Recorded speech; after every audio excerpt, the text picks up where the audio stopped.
அனைவருக்கும் வணக்கம். பொது அறிவுக்கான கிளாஸஸ் தான் நம்ம கண்டினியூஸாக பார்த்துட்டு இருக்கோம். அந்த அடிப்படையில் ஆங்கிலேயருக்கு எதிரான தொடக்க கால கிளர்ச்சிகள், தமிழகத்திலிருந்து நடந்த தொடக்க கால கிளர்ச்சிகளை தான் நம்ம இந்த வகுப்பில் பார்க்க போகிறோம். இந்த வகுப்பை நீங்கள் முடித்த பிறகு இந்த டாப்பிக்கை முழுமையாக தெரிஞ்சுக்க முடியும். எக்ஸாமில் எந்த கேள்வி கேட்டாலும் உங்களால் ஆன்சர் பண்ண முடியும். அந்த அளவுக்கு தான் இந்த வகுப்பு இருக்கும். ஏன்னா புக்ஸில் கொடுத்துருக்க அனைத்து டேட்டாவுமே எடுத்திருக்கோம். அதே போல் அவுட் சோர்ஸில் இருந்தும் நம்ம நிறைய டேட்டா எடுத்து கொடுத்துருக்கோம். ப்ரீவியஸ் இயர் கொஸ்டின், இதுவரை நடந்த இந்த டாபிக்கான ப்ரீவியஸ் இயர் கொஸ்டின் அனைத்தையுமே நம்ம டிஸ்கஸ் பண்ண போகிறோம். அதனால் இந்த ஒரு வீடியோ போதுமானதாக உங்களுக்கு கண்டிப்பாக இருக்கும்.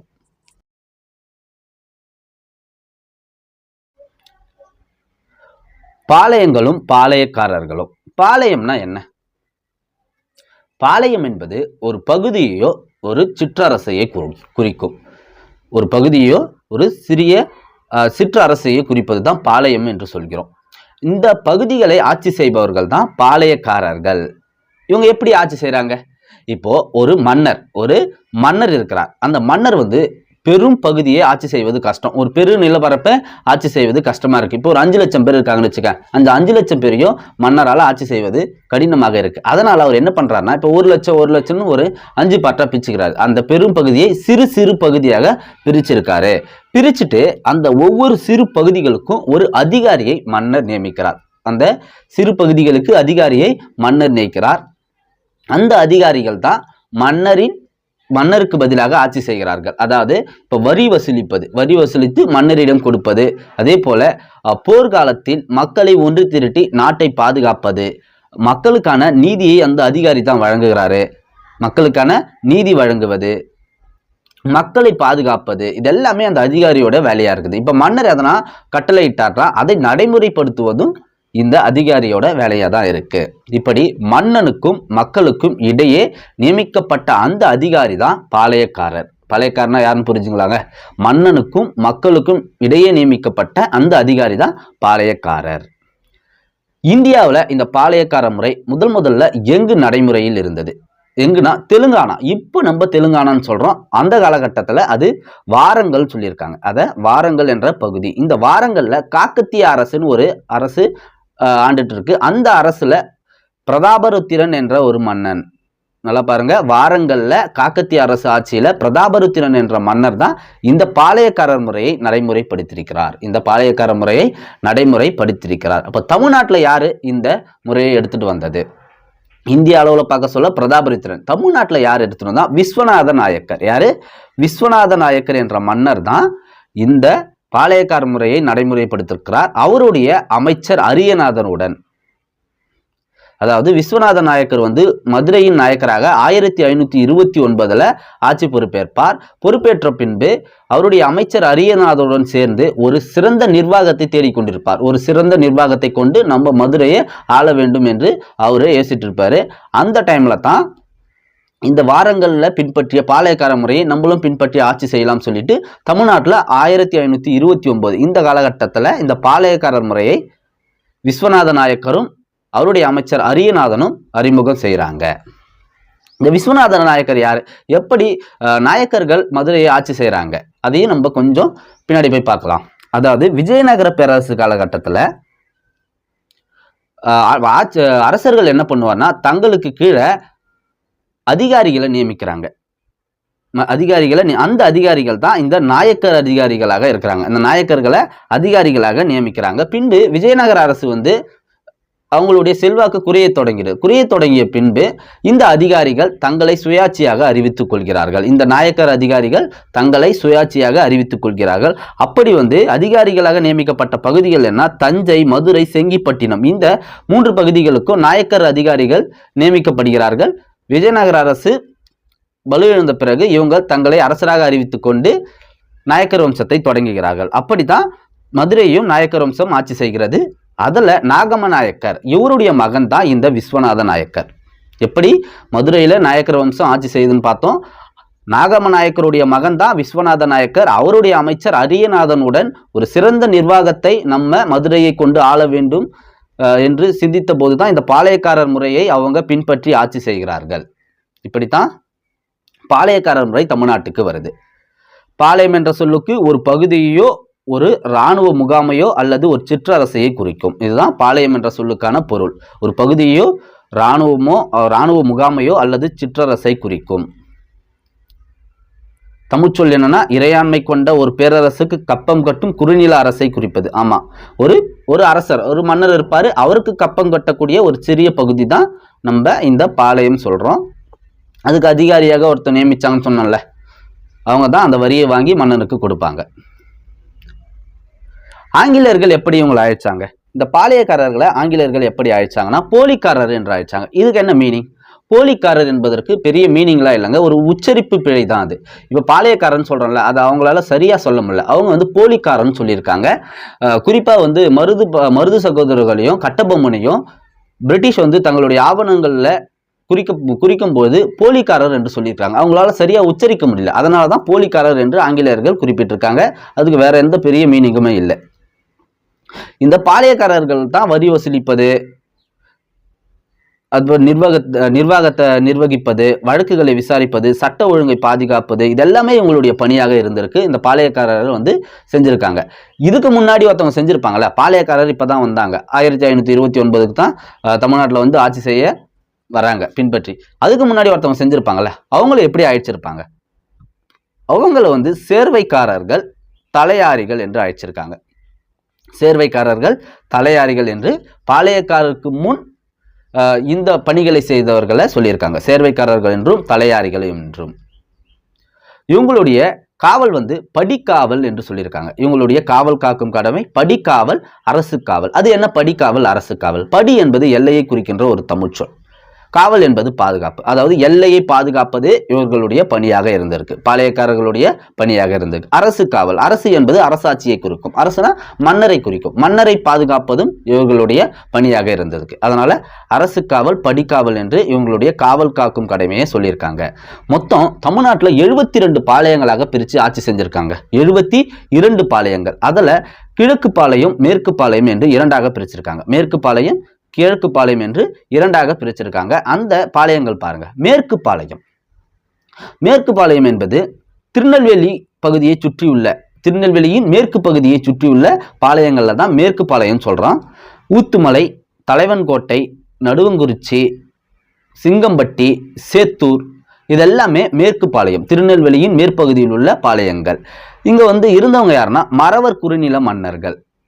மறவர் குறுநில மன்னர்கள். மேற்கு பாளையம் பாருங்க, ஊத்துமலை, தலைவன்கோட்டை, நடுவங்குறிச்சி, சிங்கம்பட்டி, சேத்தூர், திருநெல்வேலி, இது எல்லாமே மேற்கு பாளையம். அவங்க வந்து மறவர் குறுநில மன்னர்கள். இப்போ கிழக்கு பாளையம் எதுன்னு நம்மளுக்கு தெரியணும். கிழக்கு பாளையம் வந்து சாத்தூர், நாகலாபுரம், எட்டயபுரம், பாஞ்சாலங்குறிச்சி, இதெல்லாமே கிழக்கு பாளையம். இவங்க வந்து தெலுங்கு பேசுபவர், கரிசல் நிலப்பகுதியில் வாழ்ந்தவங்க. கரிசல் நிலப்பரப்பில் வாழ்ந்த தெலுங்கு பேசுவர் தான் இந்த கிழக்கு பாளையம். சாத்தூர், நாகலாபுரம், எட்டயபுரம், பாஞ்சாலங்குறிச்சி, இப்படி தமிழ்நாட்டை கிழக்கு பாளையம், மேற்கு பாளையம் என்று பிரிஞ்சு இந்த பாளையக்காரர்கள் ஆட்சி செஞ்சிருக்காங்க. பாளையம் என்றால் என்னன்னு பார்த்தோம். பாளையக்காரர்கள் எப்படி ஆட்சி செய்வாங்க, அவங்களுடைய பணிகளை பார்த்தோம். அதே போல இந்தியாவில் முதல்ல பிரதாபருத்திரன் என்ற மன்னன் வாரங்களில் எடுத்து கொண்டு வந்திருக்கார் இந்த பாளையக்காரர் முறையை. அதை பின்பற்றி தான் அரியநாதனும் அவருடைய மன்னன் விஸ்வநாத நாயக்கரும் தமிழ்நாட்டில் 1529 இந்த பாளையக்கார முறையை அறிமுகப்படுத்தியிருக்காங்க. பாளையம் என்பதற்கு என்ன சொன்னோம்? ஒரு பகுதியோ, ஒரு சிற்றரசையோ, ஒரு இராணுவ முகாமையோ குறிக்கும். ஆங்கிலேயர்கள் வந்து இவங்களை போலிக்காரன் சொன்னோம், போலிக்காரர்கள் என்று அழைத்தார்கள். பாளையக்காரர்கள் மொத்தம் 72 பாளையங்களாக தமிழ்நாட்டை பிரித்து ஆண்டு செஞ்சிருக்காங்க. அதில் குறிப்பாக கிழக்கு பாளையம், மேற்கு பாளையம், கிழக்கு பாளையம், மேற்கு பாளையம் என்று 2 முக்கியமான பாளையங்களாக பிரித்து ஆட்சி செஞ்சிருக்காங்க. ஓகேங்களா? இதுதான் பாளையக்காரர்கள் எப்படி ஆட்சி செய்தார்கள், பாளையங்கள் எப்படி பிரிக்கப்பட்டதுன்னு பார்த்தோம்.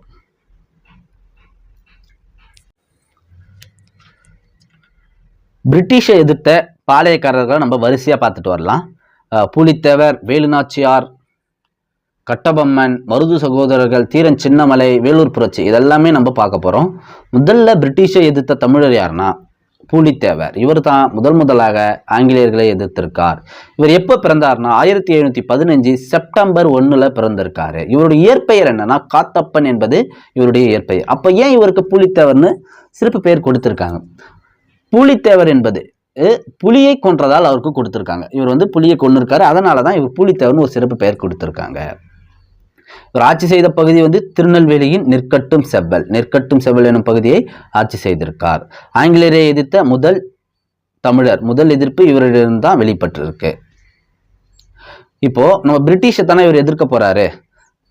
இப்போ அதை தான் நம்ம பார்க்க போறோம். அதுக்கு முன்னாடி ஆற்காடு நவாப் இதை பற்றிய ஒரு சின்ன ஸ்டோரி நம்ம போய் பார்க்கணும். ஏன்னா இதை தெரிஞ்சால் தான் கதை உங்களுக்கு ஓரளவுக்கு புரியும். ஆற்காடு என்பது என்னன்னா, தற்பொழுது வெள்ளூர் என்ற மாவட்டத்தில் உள்ள ஒரு இடம் தான் ஆற்காடு. வெள்ளூர் என்ற மாவட்டத்தில் உள்ள ஒரு இடம். அதாவது 17 மற்றும் 18 இந்த நூற்றாண்டுகளில் இந்தியா முழுவதும் முகலாயர்கள் ஆட்சி செய்தார்கள். முகலாயர்கள் தங்களுக்கு கீழே ஆளுநர்களை நியமித்து ஆட்சி செய்வார்கள். ஆளுநர்களை நிர்வாகிகளாக நியமித்து ஆட்சி செய்வார்கள். அந்த அரசர்கள், அதாவது முகலாய அரசர்கள் இறந்த பிறகு அந்த ஆளுநர்கள் தங்களை மன்னராக அறிவித்துக் கொண்டு அடுத்த ஆட்சியை தொடங்குவாங்க. முகலாயர்கள் ஆளுநராக அதிகாரியை நியமிப்பாங்க. அந்த அதிகாரி என்ன பண்ணுவார்னா, மன்னர் இறந்த பிறகு தன்னை அரசராக அறிவித்துக் கொண்டு ஆட்சியை தொடங்குவார். இது போலதான் தென்னிந்தியாவிலும் முகலாயர்கள் அரசை ஆள்றாங்க, ஆளுநர்களை நியமிக்கிறாங்க. அவங்க வந்து நவாப் என்ற முஸ்லிம் சமூகத்தை நியமிக்கிறாங்க. குறிப்பா வந்து மதுரை, திருநெல்வேலி, தஞ்சாவூர், திருச்சி இந்த பகுதிகளில் ஆளுநர்களை நியமிக்கிறாங்க. பின்பு மன்னர் வந்து இறந்த பிறகு இவங்க அதிகாரத்தை கையில் எடுத்துக்கொண்டு ஆட்சியை தொடங்குறாங்க மன்னர்களாக. அப்படித்தான் இந்த ஆற்காடு நவாப்பும் திருநெல்வேலி, மதுரை இந்த பகுதிகளுக்கு ஆளுநராக நியமிக்கப்பட்டிருக்கார். இப்போ ஆல்ரெடி வந்து திருநெல்வேலி ஆட்சி செய்வது யாரு? திருநெல்வேலி பாளையக்காராக இருப்பது யாருன்னா பூலித்தேவர். இங்க ஆற்காடு நவாப் இருக்கார். இவங்க 2 பேருக்குமே பிரச்சனை இருந்துட்டே இருக்கு. இப்போ பூலித்தேவர் என்ன சொல்லுவார்னா, வரி நான் வந்து ஆற்காடு நவாப் தரமாட்டேன், வரி வசூல் செஞ்சு ஆற்காடுக்கு நவாப் தரமாட்டேன்னு சொல்லிட்டு ரொம்ப ஸ்ட்ரிக்டா இருப்பாரு. ஏன்னா என்னுடைய மக்களுடைய வரியை உனக்கு ஏன் தரணும்னு சொல்லிட்டு ஆற்காடு நவாப் கிட்ட ஆல்ரெடி பிரச்சனை இருப்பார். இதே சமயத்துல தான் பிரிட்டிஷும் வந்து தென்னிந்தியாவை நோக்கி வரும். நாடு பிடிக்கும் ஆசையில தென்னிந்தியாவை நோக்கி பிரிட்டிஷும் வருது. ஆற்காடு நவாப் போய் என்ன சொல்லுவாருன்னா, பிரிட்டிஷுக்கு ஆற்காடு நவாப்பு நட்பு இருக்கும். ஆல்ரெடி அவங்க 2 பேருமே ஃப்ரெண்டா இருப்பாங்க. இப்போ நவாப் என்ன போய் சொல்லிடுவாருன்னா, இந்த மதுரை, திருநெல்வேலி இந்த பகுதிகள்லாம் சரியான வரி வசூல் பண்ண முடியல அப்படின்னு சொல்லிடுறாரு. அதனால பிரிட்டிஷ் என்ன பண்ணனா, சரி அவங்கள போய் நம்ம கைப்பற்றலாம், அந்த பகுதிகளை கைப்பற்றலாம்னு சொல்லிட்டு ரெடி ஆயிடுறாங்க. இப்போ பிரிட்டிஷ் வந்து ஒருத்தரை தேர்ந்தெடுத்து அவங்க தலைமையில ஒரு படையை அனுப்பும். ஆற்காடு நவாப்பும் தன்னுடைய தலைமையிலேருந்து ஒரு படையை அனுப்பார். இவங்க 2 பேரும் போய் தான் பூலித்தேவரை அட்டாக் பண்ண போறாங்க. ஓகேங்களா, இதுதான் முதல் முயற்சி.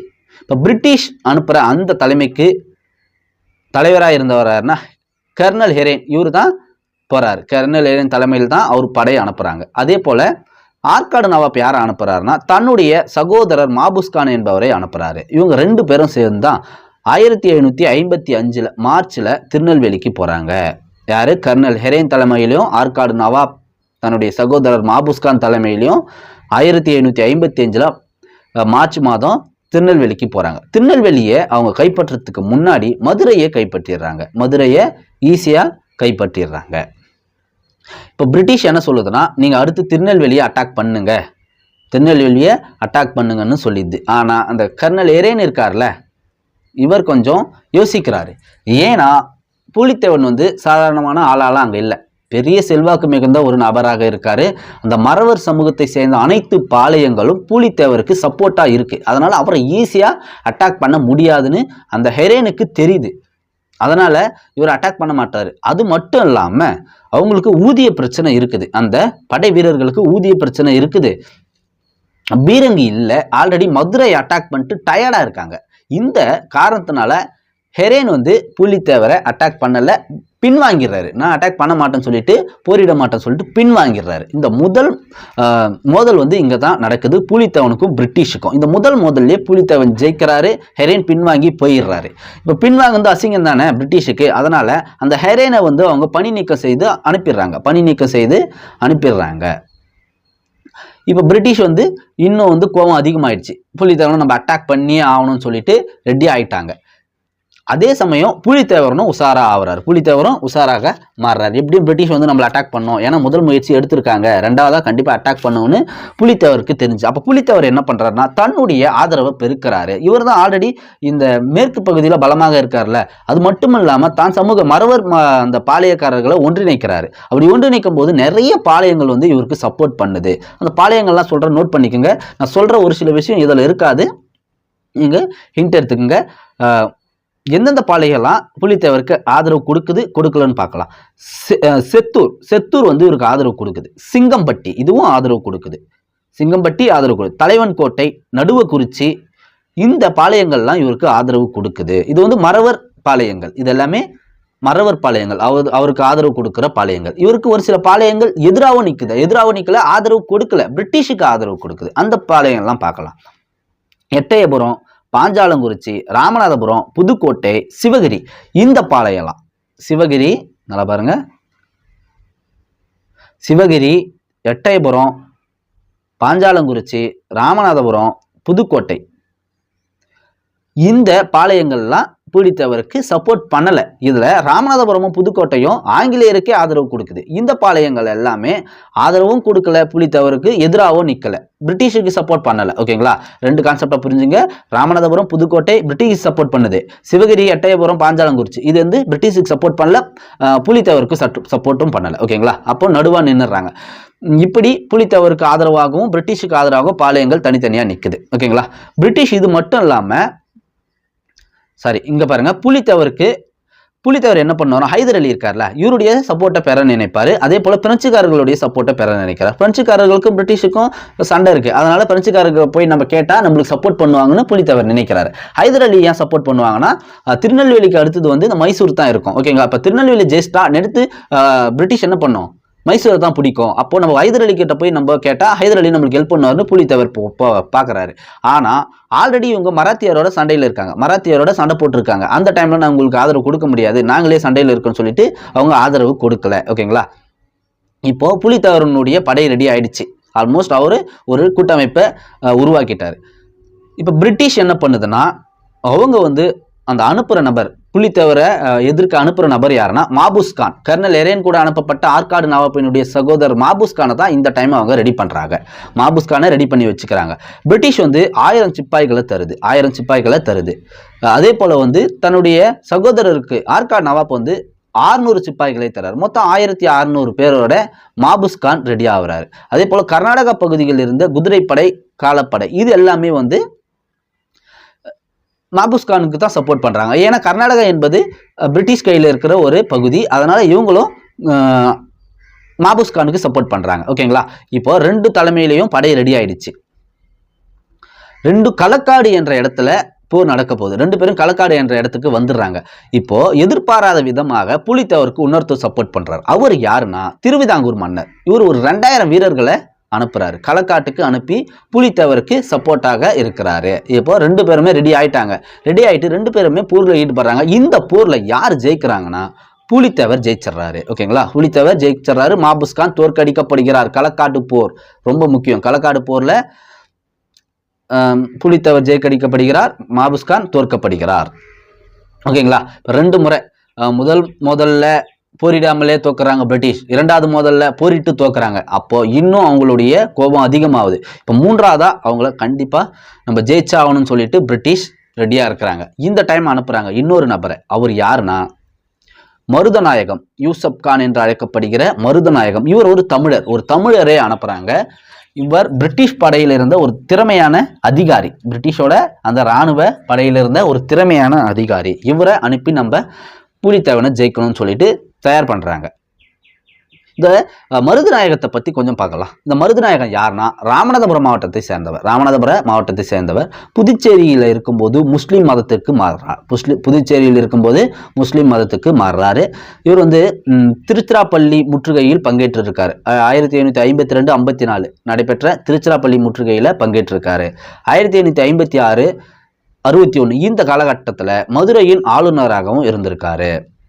அந்த ஆளுநராக இருக்கும்போது நெசவு தொழிலையும் ஊக்குவித்திருக்காரு. அதே போல ஹைதர் அலியை தோற்கடித்து சோழவந்தானை கைப்பற்றியிருக்காரு. இவருக்கு ரெண்டு பேர் இருக்குன்னு சொன்னோம், மருதநாயகம், யூசப் கான். இன்னொரு பெயரும் இருக்கு, கான் சாஹிப், இன்னொரு பெயரும் இருக்கு. புதுச்சேரியில் இருக்கும்போது முஸ்லீம் மாறினு சொல்லலாம், முஸ்லீம் மதத்துக்கு மாறும் போது அவருடைய பேரும் மாறுது கான் சாஹிப் என்று. மருதநாயகம், யூசப் கான், கான் சாஹிப் இந்த மூன்று பேருமே இவரை தான் குறிக்கும். ஓகேங்களா, இப்போ பிரிட்டிஷ் வந்து புலித்தேவனை அட்டாக் பண்ண மருதநாயகத்தை அனுப்புது. இப்போ மருதநாயகம் ஸ்ட்ரைட்டாக போய் அட்டாக் பண்ணிட்டாரா புலித்தேவரை? இல்லை. ஏன்னா புலித்தேவனுடைய வீரம் இவருக்கும் தெரியும். ஓகேங்களா, ஸ்ட்ரைட்டாலாம் போய் அட்டாக் பண்ண முடியாது. இவர் என்ன பண்ணுறாருன்னா, திருச்சிராப்பள்ளி திருச்சியிலிருந்து பீரங்கிகளும் வெடிமருந்து வந்து சேர்ந்த பிறகு தான் நான் அட்டாக் பண்ணுறேன்னு சொல்கிறாரு. ஓகேங்களா, திருச்சியிலிருந்து பீரங்கிகளும் வெடிமருந்துகளும் வந்த பிறகு தான் நான் புலித்தேவனை அட்டாக் பண்ணுறேன்னு சொல்லிட்டு இவர் சொல்லுவார். அது வரைக்கும் இவர் அட்டாக் பண்ணவே மாட்டார், போரிடவே மாட்டார். எப்போ இந்த பீரங்கிகள்லாம் வரும், திருச்சியிலேருந்து எப்போ வரும்னா 1760 தான் வருது. 1760 வருது. 60 வந்த பிறகு தான் புலித்தேவர்கிட்ட போய் இவர் போரிடுறாரு. போரிட்டு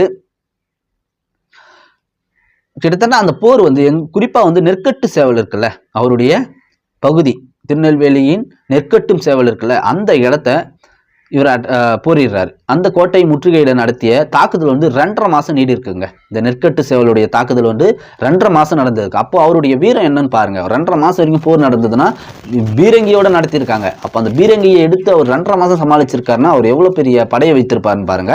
இந்த 2.5 மாதம் போர் முடிஞ்ச பிறகு 1761 மே 16 புலித்தேவனுடைய 3 கோட்டைகளையே யூசப் கான் கைப்பற்றுகிறார். மருதநாயகம் என்னதான் நெற்கட்டும் சேவல், வாசுதேவநல்லூர், பனையூர் இந்த 3 பகுதிகளையும் மருதநாயகம் கைப்பற்றாரு. ஓகேங்களா,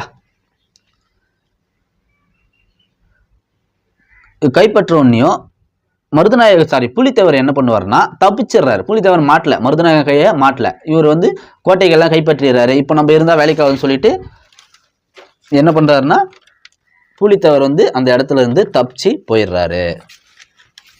இப்போ இதே டைம்ல மருதநாயகம் என்ன ஆகுறாருன்னா, புலித்தேவரே ஜெயிச்சு கொடுத்தாரு, அந்த கோட்டைகள்லாம் கைப்பற்றி இருந்தாரு. ஆனா பிரிட்டிஷ் வந்து இவரை தேச துரோகின்னு சொல்லிட்டு தூக்கில போட்டுறாங்க.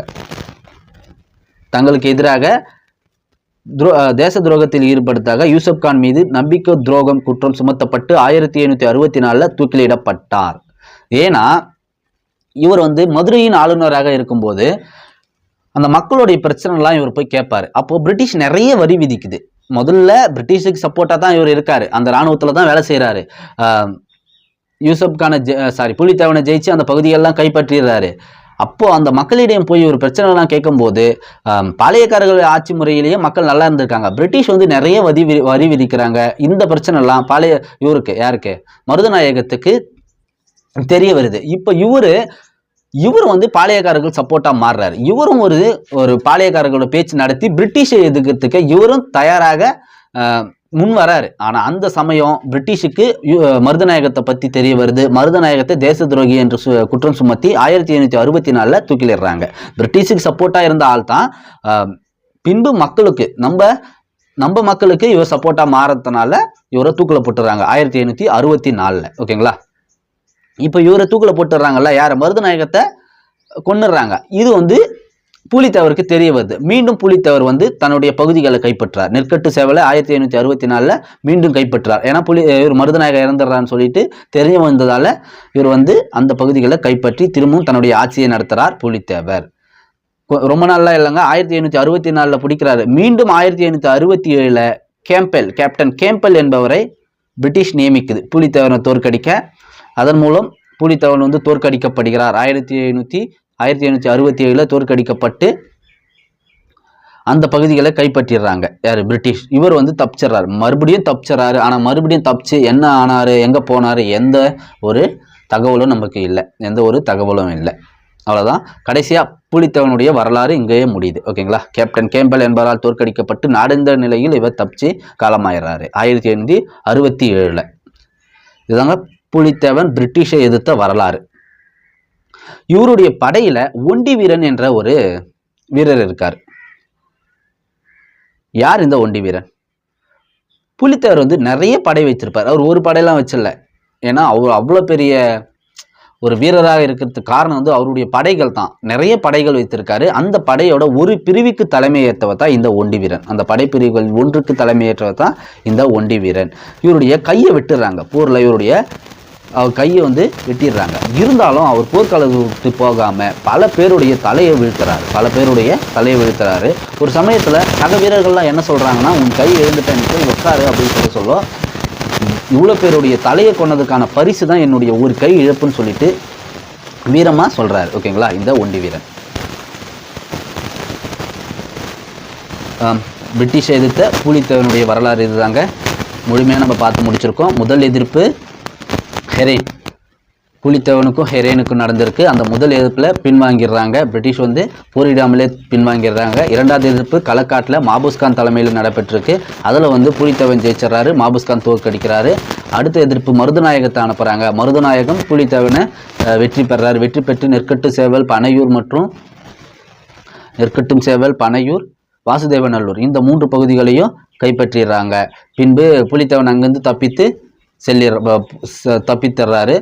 பின்பு மருதுநாயகம் மேலேயே தேச துரோக வழக்கு சுமத்தப்பட்டு 1764 மருதுநாயகத்தை கொண்டுடுறாங்க. மீண்டும் வந்து பூலித்தேவன் வந்து வாசுதேவநல்லூரை கைப்பற்றி ஆட்சி செய்கிறாரு. பிரிட்டிஷ் என்ன பண்ணுறாங்கன்னா, மறுபடியும் 1767 கேப்டன் கேம்பல் என்பவரை நியமித்து தோற்கடித்து பிரிட்டிஷ் பூலித்தேவர் அங்கேருந்து தப்பித்து நாடெழுந்த நிலையில் காலமாயிறார். ஓகேங்களா, இதுதான் பூலித்தேவனுக்கு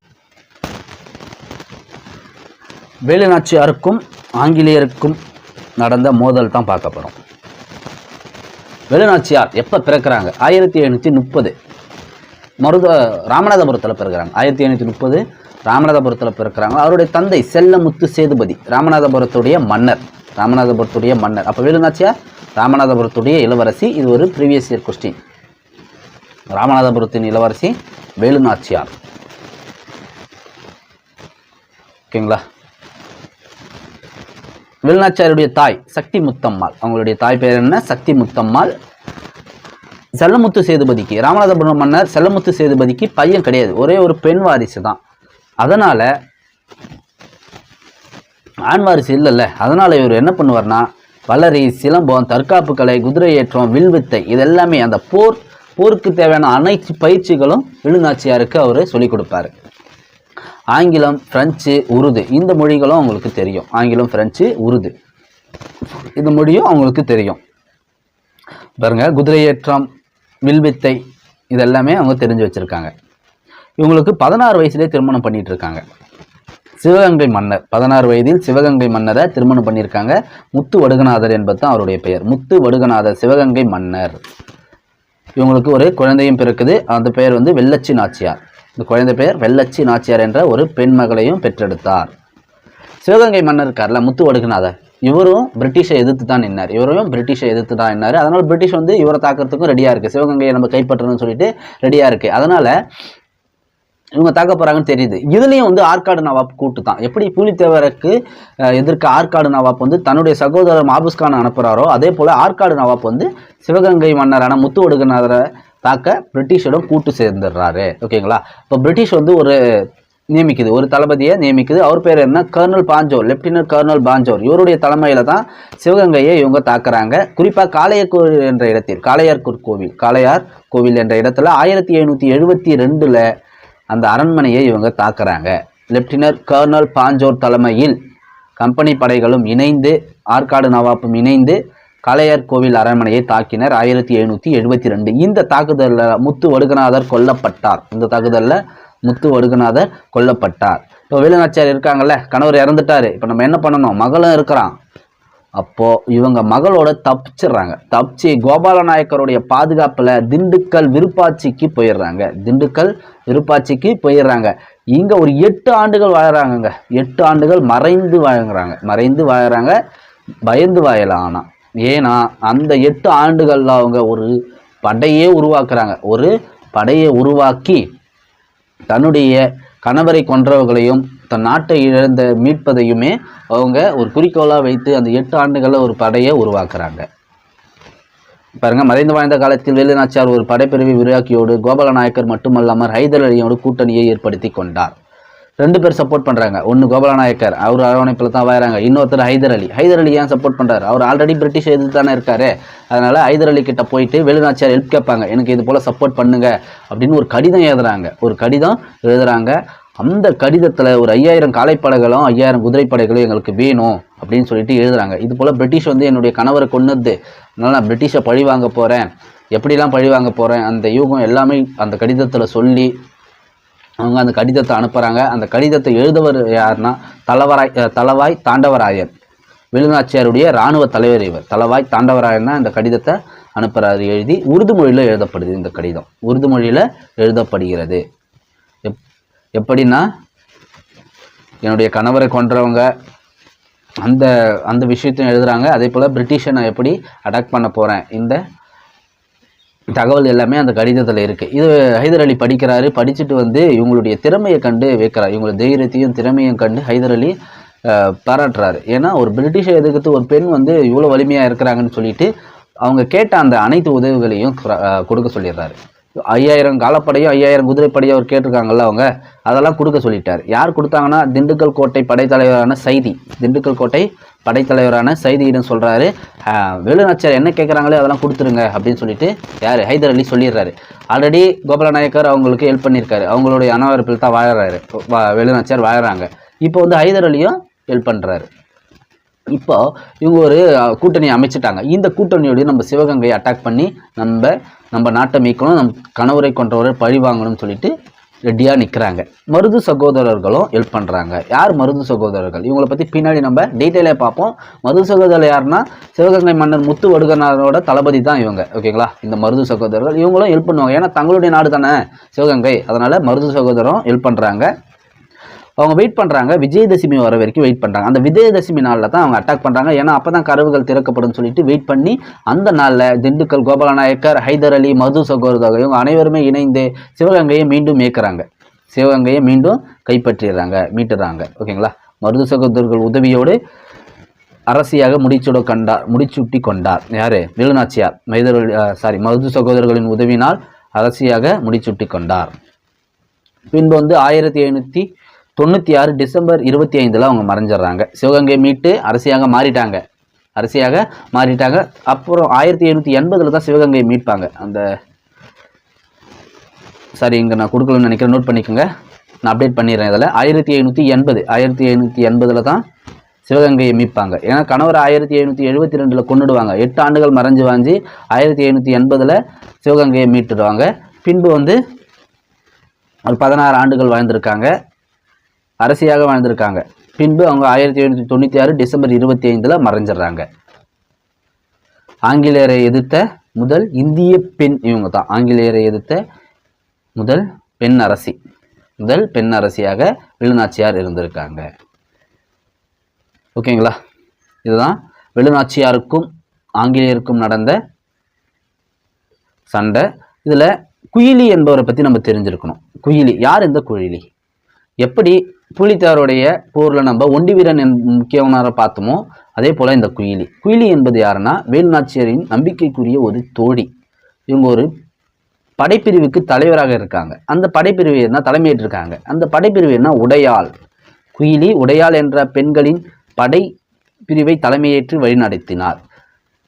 அப்போ இந்த உடையாள் என்பது யாருன்னு நம்மளுக்கு தெரியும். இந்த உடையாள் என்பது யாருன்னா வேலுநாச்சியாரையும் குயிலியும் பற்றி தகவல் சொல்லுன்னு சொல்லிட்டு பிரிட்டிஷ் வந்து இந்த பெண்ணை கேட்பாங்க. இந்த பெண் என்பவங்க ஒரு மேய்ச்சல், அதாவது ஆடு மேய்க்கும் தொழிலை பார்க்கின்ற பெண் தான் இந்த உடையாள். இவங்க கிட்ட போயிட்டு பிரிட்டிஷ் கேட்கும், வேலுநாச்சியார் பற்றியும் குயிலியும் பற்றி எதனா தெரிஞ்சால் சொல்லும்போது இவங்க வந்து சொல்ல மாட்டாங்க. அதனால பிரிட்டிஷ் இவங்களை கொன்னுடும். அப்போ வேலுநாச்சியார் என்ன பண்ணுவார்னா இந்த பெண்ணோட பெயர்ல ஒரு படையை உருவாக்கி அதற்கு தலைவராக குயிலியே போடுவாங்க. அதே போல இந்த பெண்ணோட நடுகளுக்கு தன்னுடைய தாலியை காணிக்கையா செலுத்தி வணங்குவாங்க வேலுநாச்சியார். குயிலி இருக்காங்கல்ல, இவங்க தான் ரொம்ப முக்கிய காரணம் சிவகங்கையினுடைய வெற்றிக்கு, மீட்பு வெற்றிக்கு. ஏன்னா இவங்க தன்னுடைய உடம்புல நெருப்பை வைத்து கொண்டு அந்த ஆயுத கிடங்கு, பிரிட்டிஷோட ஆயுத கிடங்குல போய் விழுந்துருவாங்க. விழுந்த பிறகுதான் அந்த ஆயுத கிடங்கு வெடித்து சிதறி சிவகங்கையை எளிதாக இவங்க மீட்பாங்க. 1780 அக்டோபர் 7 தன்னுடைய உடம்புல நெருப்பு வைத்துக்கொண்டு அந்த ஆயுத கிடங்குல விழுந்ததால ஆயுத கிடங்கு அவங்க கைக்கு எல்லாமே இப்போ ஆயுதம் போய் சேராதுல்ல, அப்போ இவங்க வெற்றி எளிதாக மாறிடல. அதனால தான் இவங்க வெற்றியை பெறுவாங்க. ரொம்ப முக்கியமானவங்க இந்த குயிலி, சிவகங்கையினுடைய மீட்புக்கு காரணம். அதாவது வேலுநாச்சியாருடைய வெற்றிக்கு முக்கிய காரணமாக இந்த குயிலி தான் இருந்திருக்காங்க. வேலுநாச்சியார் இவங்க யாரு? சிவகங்கையினுடைய முத்து வடுகநாதர், அவருடைய மனைவி முத்து வடுகநாதர் கர்னல் பாஞ்சோர் இவர் தலைமையிலான படையினால் கொல்லப்படுகிறார். காளையர்கர் அரண்மனையை தாக்கி கொல்லப்படுகிறார். பின்பு வேலுநாச்சியார் அங்கிருந்து தப்பித்து விருப்பாட்சியில், திண்டுக்கல் உள்ள விருப்பாட்சியில் கோபால நாயக்கருடைய அரவணைப்பில் ஒரு 8 ஆண்டுகள் வாழறாங்க. அங்கே வந்து இந்த 8 ஆண்டுகளில் ஒரு படையை உருவாக்கி எதிர்க்க தயாராகிறாங்க. யாரை? பிரிட்டிஷை எதிர்க்க தயாராகிறாங்க. அதே போல் ஹைதர் அலியை ஹெல்ப் பண்ணுறாரு. இப்போது திண்டுக்கல் கோபால நாயக்கரும் ஹைதர் அலியை ஹெல்ப் பண்ணுறாங்க. அதன் மூலம் மீண்டும் அவங்க பிரிட்டிஷை அட்டாக் பண்ணி சிவகங்கையை மீட்கிறாங்க. சிவகங்கையை மீட்டு அரசராக முடிசூட்டி கொள்கிறார். இதுக்கு வந்து குயிலி ஒரு முக்கிய காரணமாக இருக்காங்க. ஓகேங்களா? இதுதான் வேலுநாச்சியாருக்கும் ஆங்கிலேயர்களுக்கும் நடந்த மோதல்.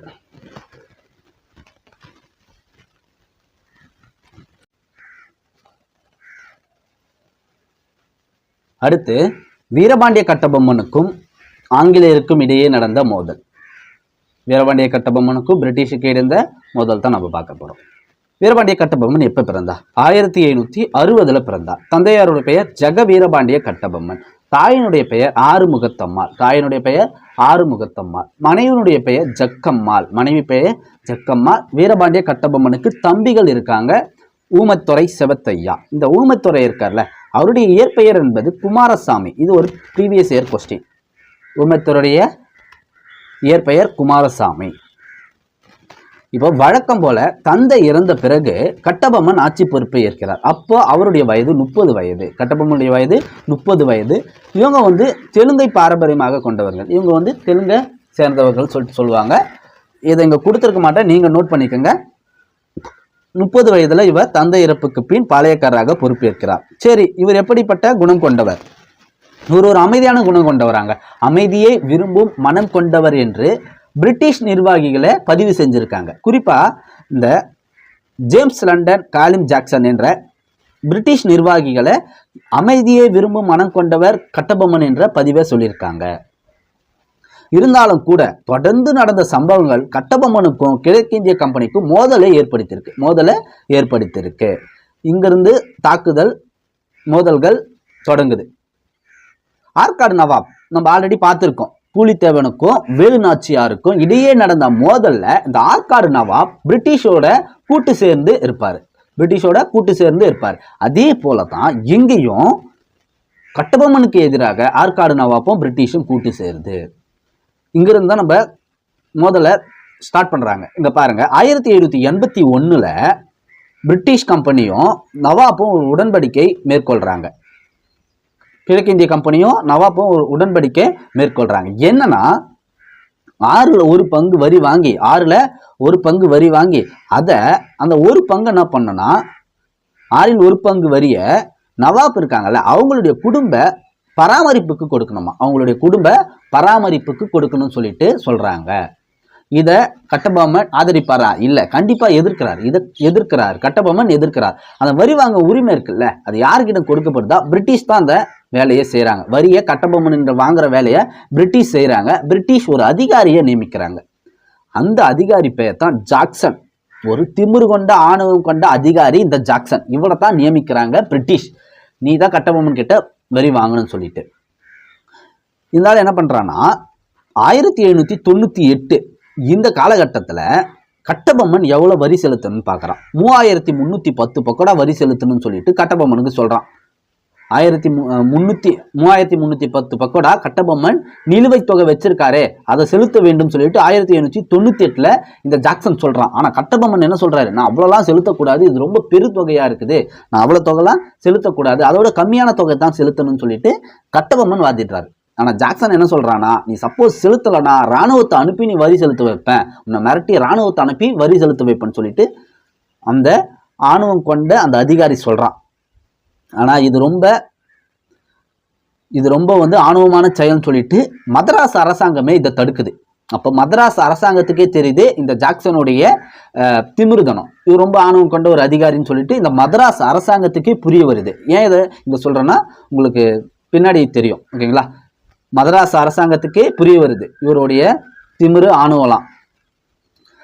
சரி, அப்போ ஜாக்சன் என்ன பண்றான்னா ராணுவத்தை அனுப்பலாம் கூடாதுன்னு சொல்லிட்டு மதராஸ் அரசாங்கம் தடுத்தது. அப்போ மறுபடியும் ஜாக்சன் என்ன பண்றான்னா கட்டபொம்மன் என்ன வந்து சந்திக்க சொல்லு, கட்டபொம்மனை என்னை ராமநாதபுரத்தில் சந்திக்க சொல்லின்னு சொல்லிட்டு ஆகஸ்ட் 18 சொல்கிறான். ஆகஸ்ட் 18 என்னை வந்து சந்திக்கணும் கட்டபொம்மன், ராமநாதபுரத்தில் சந்திக்கணும்னு சொல்லிட்டு சொல்கிறாரு. 1798 கட்டபொம்மனை சந்திக்க போறாரு. ஆனால் அந்த ஆள் சந்திக்க மாட்டான். அந்த ஆள் தான் சந்திக்கவே சொன்னான், ஆனால் சந்திக்க மாட்டான். ஏன்னா அவன் தான் ஒரு ஆணவமான ஒரு அதிகாரி இல்லை, அவரே தான் சொல்றாரு, ஆனால் அவரே சந்திக்க மாட்டாரு.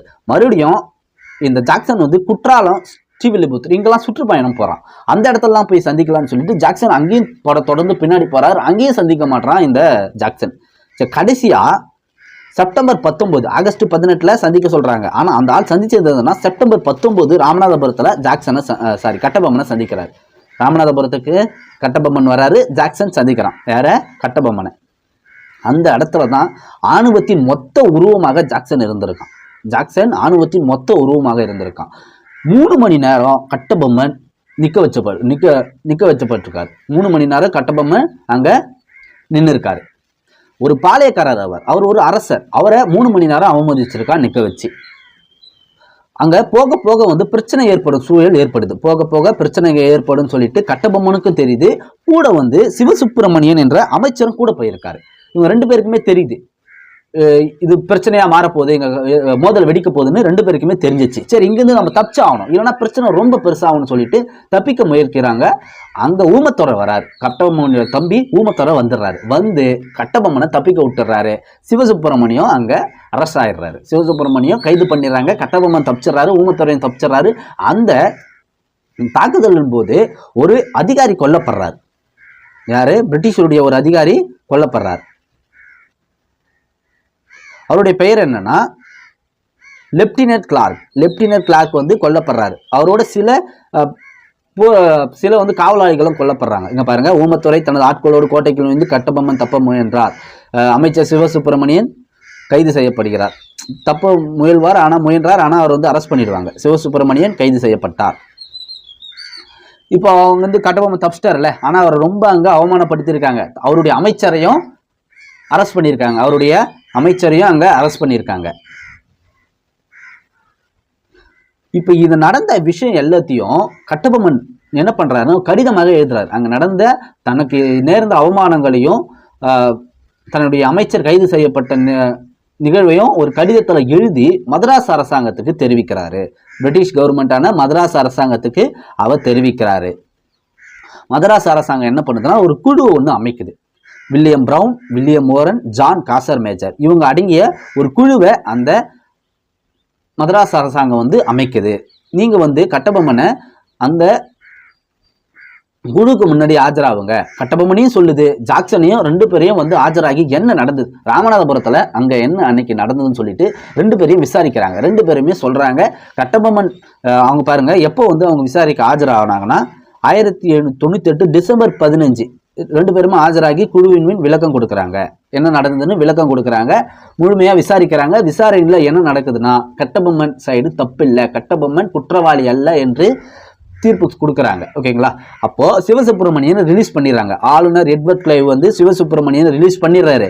அதே போல அந்த ஜாக்சன் இருக்காங்கல்ல ஆணவ புச்ச அதிகாரி, அந்த ஜாக்சனை வந்து பணி நீக்கம் செய்யறாங்க. பணி நீக்கம் செய்து அவரை அனுப்பிச்சிடுறாங்க. சிவசுப்பிரமணியன் ரிலீஸ் பண்ணிடுறாங்க. ஜாக்சனுக்கு பதிலாக எஸ்ஆர் லூசிங்டன் என்ற இன்னொரு ஆட்சியர் நியமிக்கப்படுறார். எஸ்ஆர் லூசிங்டன் என்ற இன்னொரு ஆட்சியர் நியமிக்கப்படுறார். கட்டபொம்மன் குற்றவாளி அல்ல என்ற முடிவு செய்யப்படுகிறது. இந்த அதிகாரி பெயர்லாம் ரொம்ப முக்கியங்க. ஓகேங்களா? இப்போ எஸ்ஆர் லூசிங்டன் நியமிக்கப்பட்டார்ல, இவர் என்ன சொல்றாருன்னா நீங்க 3310 பக்கோடா அவர் சொன்னார். யாரு? அந்த ஜாக்சன் சொன்னது 3310 பக்கோடா. இவர் என்ன சொல்றாருன்னா நீங்க அதுல 1080 பக்கோடா விட்டுடுங்க. 1080 பக்கோடாவை வரி இதெல்லாம். ஓகேங்களா? இந்த பக்கோடா என்பது ஒரு காசோட பெயர் தான் பக்கோடா. 1080 பக்கோடாவை நீங்க விட்டுட்டு மீதமுள்ள வரியை செலுத்துங்கன்னு சொல்லிட்டு சொல்றாங்க. கட்டபொம்மனும் அந்த மீதமுள்ள வரியை செலுத்துறார். மீதமுள்ள வரியை செலுத்தி முடிக்கிறாரு. இப்போ கட்டபொம்மன் செலுத்தி முடிச்சுட்டார். பிரச்சனை முடிஞ்சிச்சானா முடியல. கட்டபொம்மனை சீண்டிட்டாங்க. அவர் அமைதியான ஒரு மனம் கொண்டவர் தான். ஆனா அவரையே அவங்க என்ன பண்றாங்கன்னா சீண்டி பிரச்சனையை பெருசாக்கி அவரை அவமானப்படுத்தியிருக்காங்க. அவர் எப்படி கம்முன்னு இருப்பாரு? அவர் பிரிட்டிஷை எதிர்க்க தயாராயிட்டார். பிரிட்டிஷ் எதிர்க்க கட்டபொம்மன் தயாராயிட்டார். அந்த சமயத்துல தான் மருது சகோதரர்கள், யாரு? மருது சகோதரர்கள் தென்னிந்திய கூட்டமைப்பு என்ற ஒரு கூட்டமைப்பை உருவாக்குறாங்க பிரிட்டிஷை எதிர்க்க. யார் இந்த மருது சகோதரர்கள்? நம்ம வேலுநாச்சியார் பார்க்கும்போது முத்து வடுகநாதர், சிவகங்கை மன்னர் முத்து வடுகநாதர் இருக்கார, அவருடைய படை தளபதிகள் தான் இந்த மருது சகோதரர்கள். இவங்க பிரிட்டிஷை எதிர்க்கணும். ஓகே, ஆல்ரெடி அவங்க கொண்டுட்டாங்கல்ல, முத்து வடுகநாதரை கொண்டுட்டு இருப்பாங்க.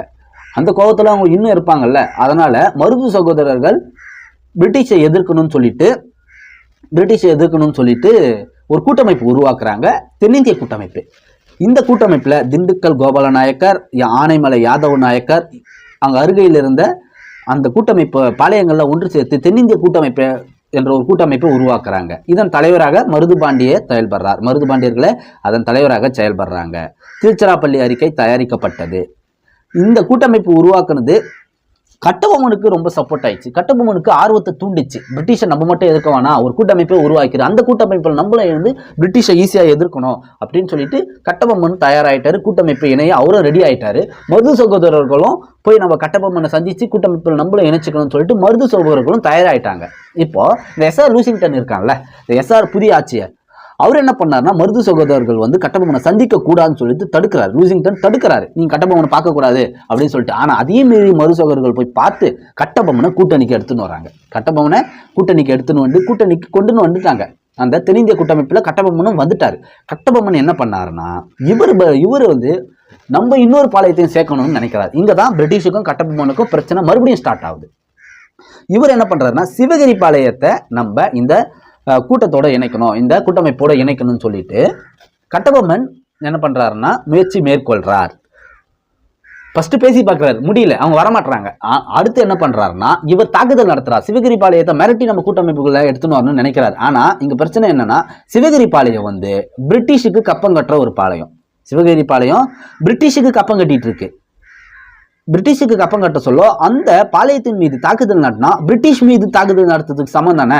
அதை பிரிட்டிஷ் என்ன பண்ணுதுன்னா தனக்கு விடுத்த சவாலா நினைச்சது. கட்டபொம்மன் நம்ம மீது தாக்குதல் பண்றாரு அப்படின்னு சொல்லிட்டு பிரிட்டிஷும் தயாராயிடுச்சு கட்டபொம்மனை எதிர்க்கணும். இப்போ இந்த வாட்டி நம்ம கட்டபொம்மனை போரிடணும், கட்டபொம்மனை அடிக்கணும்னு சொல்லிட்டு பிரிட்டிஷும் தயாராயிடுச்சு, கட்டபொம்மனும் தயாராயிட்டாரு. தயாராயிட்டாரு. அதற்காக பிரிட்டிஷ் ஒரு அதிகாரியை நியமிக்குது.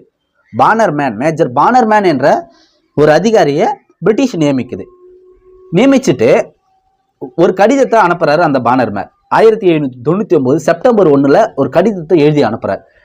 நீ சரணடைய கட்டபொம்மன், நீ சரணடையுங்கள், உடனடியாக சரணடையுங்கள், இல்லையெனில் பாஞ்சாலங்குறிச்சி கோட்டையை போரில் முற்றுகையிட்டு அழுத்தி விடுவோம் என்று சொல்றாரு அந்த பானர்மேன் கடிதத்துல. இதை கட்டபொம்மன் படிச்சுட்டு சரணடையெல்லாம் முடியாது, பிரிட்டிஷ் ஆட்சிக்கு பணிய மாட்டேன்னு சொல்லிட்டு சொல்றாரு.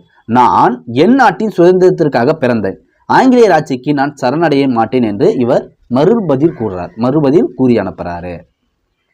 அப்ப பானர்மேன் என்ன பண்றாருன்னா கட்டபொம்மனை தாக்க ரெடி ஆயிட்டாரு. கோட்டையை போய் தாக்க இவர் கிளம்பிட்டாரு. கோட்டையை தாக்குறாரு. செப்டம்பர் 5 அவருடைய படைகள் போய் பாஞ்சாலங்குறிச்சியின் கோட்டையை தாக்குது. தாக்குதல் வெற்றி அடைஞ்சாச்சுன்னா அடையல, கோட்டையை தாக்க முடியல அவங்களால. கோட்டையில எங்க வாசல் இருக்கு, என்ன அரண் இருக்கு, எதுவுமே அவங்களுக்கு தெரியல. அது ஒரு பெரிய கோட்டை, பலமான கோட்டை, அதை தாக்க அவங்களால முடியல. அதனால அவங்க தாக்குதலை நிறுத்திட்டு பின்வாங்குறாங்க. தாக்குதலை அவங்களால தொடர முடியல. அப்போ அந்த பேனர்மேன் என்ன பண்றான்னா இன்னொரு டைம் தூது அனுப்புறான், கட்டபொம்மனை சரணடைய சொல்லு அப்படின்னு சொல்லிட்டு இன்னொரு டைம் தூது அனுப்புறான். இந்த டைம் அவன் அனுப்புறது சரணடைய அல்ல, ராமலிங்கர் என்பவரை அனுப்புறான். நீ போய் கட்டபொம்மன் கிட்ட பேசு, அவரை சரணடைய சொல்லிட்டு இந்த பேனர்மேன் அனுப்புறான். கட்டபொம்மன் என்ன சொல்றாரு, முதல்ல சொல்லிட்டு நான் சரணடைய மாட்டேன், இப்போ ஏன் வரீங்க, இப்பயும் சரணடைய மாட்டேன்னு சொல்லிட்டு தான் கட்டபொம்மனும் இப்பயும் சொல்லி அனுப்புறாரு. விஷயம் என்னன்னா அந்த ராமலிங்கம் போனார் இல்ல, அவரு சரணடைய சொல்ல மட்டும் போல கோட்டையினுடைய ரகசியங்களை தெரிஞ்சுக்க போனான். கோட்டையினுடைய ரகசியங்களை தெரிஞ்சுக்கத்தான் அந்த ராமலிங்கம் போனபடியே அந்த ரகசியங்களை தெரிஞ்சுக்கணும். எங்கெல்லாம் வாசல் இருக்கு, எங்கெல்லாம் போர் வீரர்கள் நிற்கிறாங்க, அந்த அனைத்து ரகசியங்களும் தெரிஞ்சுட்டு போய் பானர்மேன் கிட்ட சொல்கிறான். அந்த ரகசியங்களின் அடிப்படையில் அவர் சொன்னார்ல, அந்த தகவல்களின் அடிப்படையில் யூகம் வகுத்து போய் தாக்குதல் நடத்துகிறாங்க. பாஞ்சாலங்குறிச்சியின் கோட்டையை ராமலிங்கர் சொன்ன அந்த அறிக்கையின் அடிப்படையாக கொண்டு பானர்மேன் தாக்குதல் உத்திகளை வடிவமைத்தார்.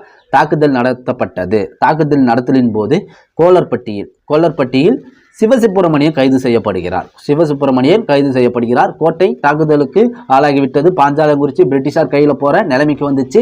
அப்போ கட்டபொம்மன் அங்கிருந்து தப்பிக்கிறார். கட்டபொம்மன் என்ன பண்றாருன்னா தப்பிச்சு புதுக்கோட்டைக்கு போயிடுறாரு. கட்டபொம்மன் புதுக்கோட்டைக்கு போயிடுறாரு.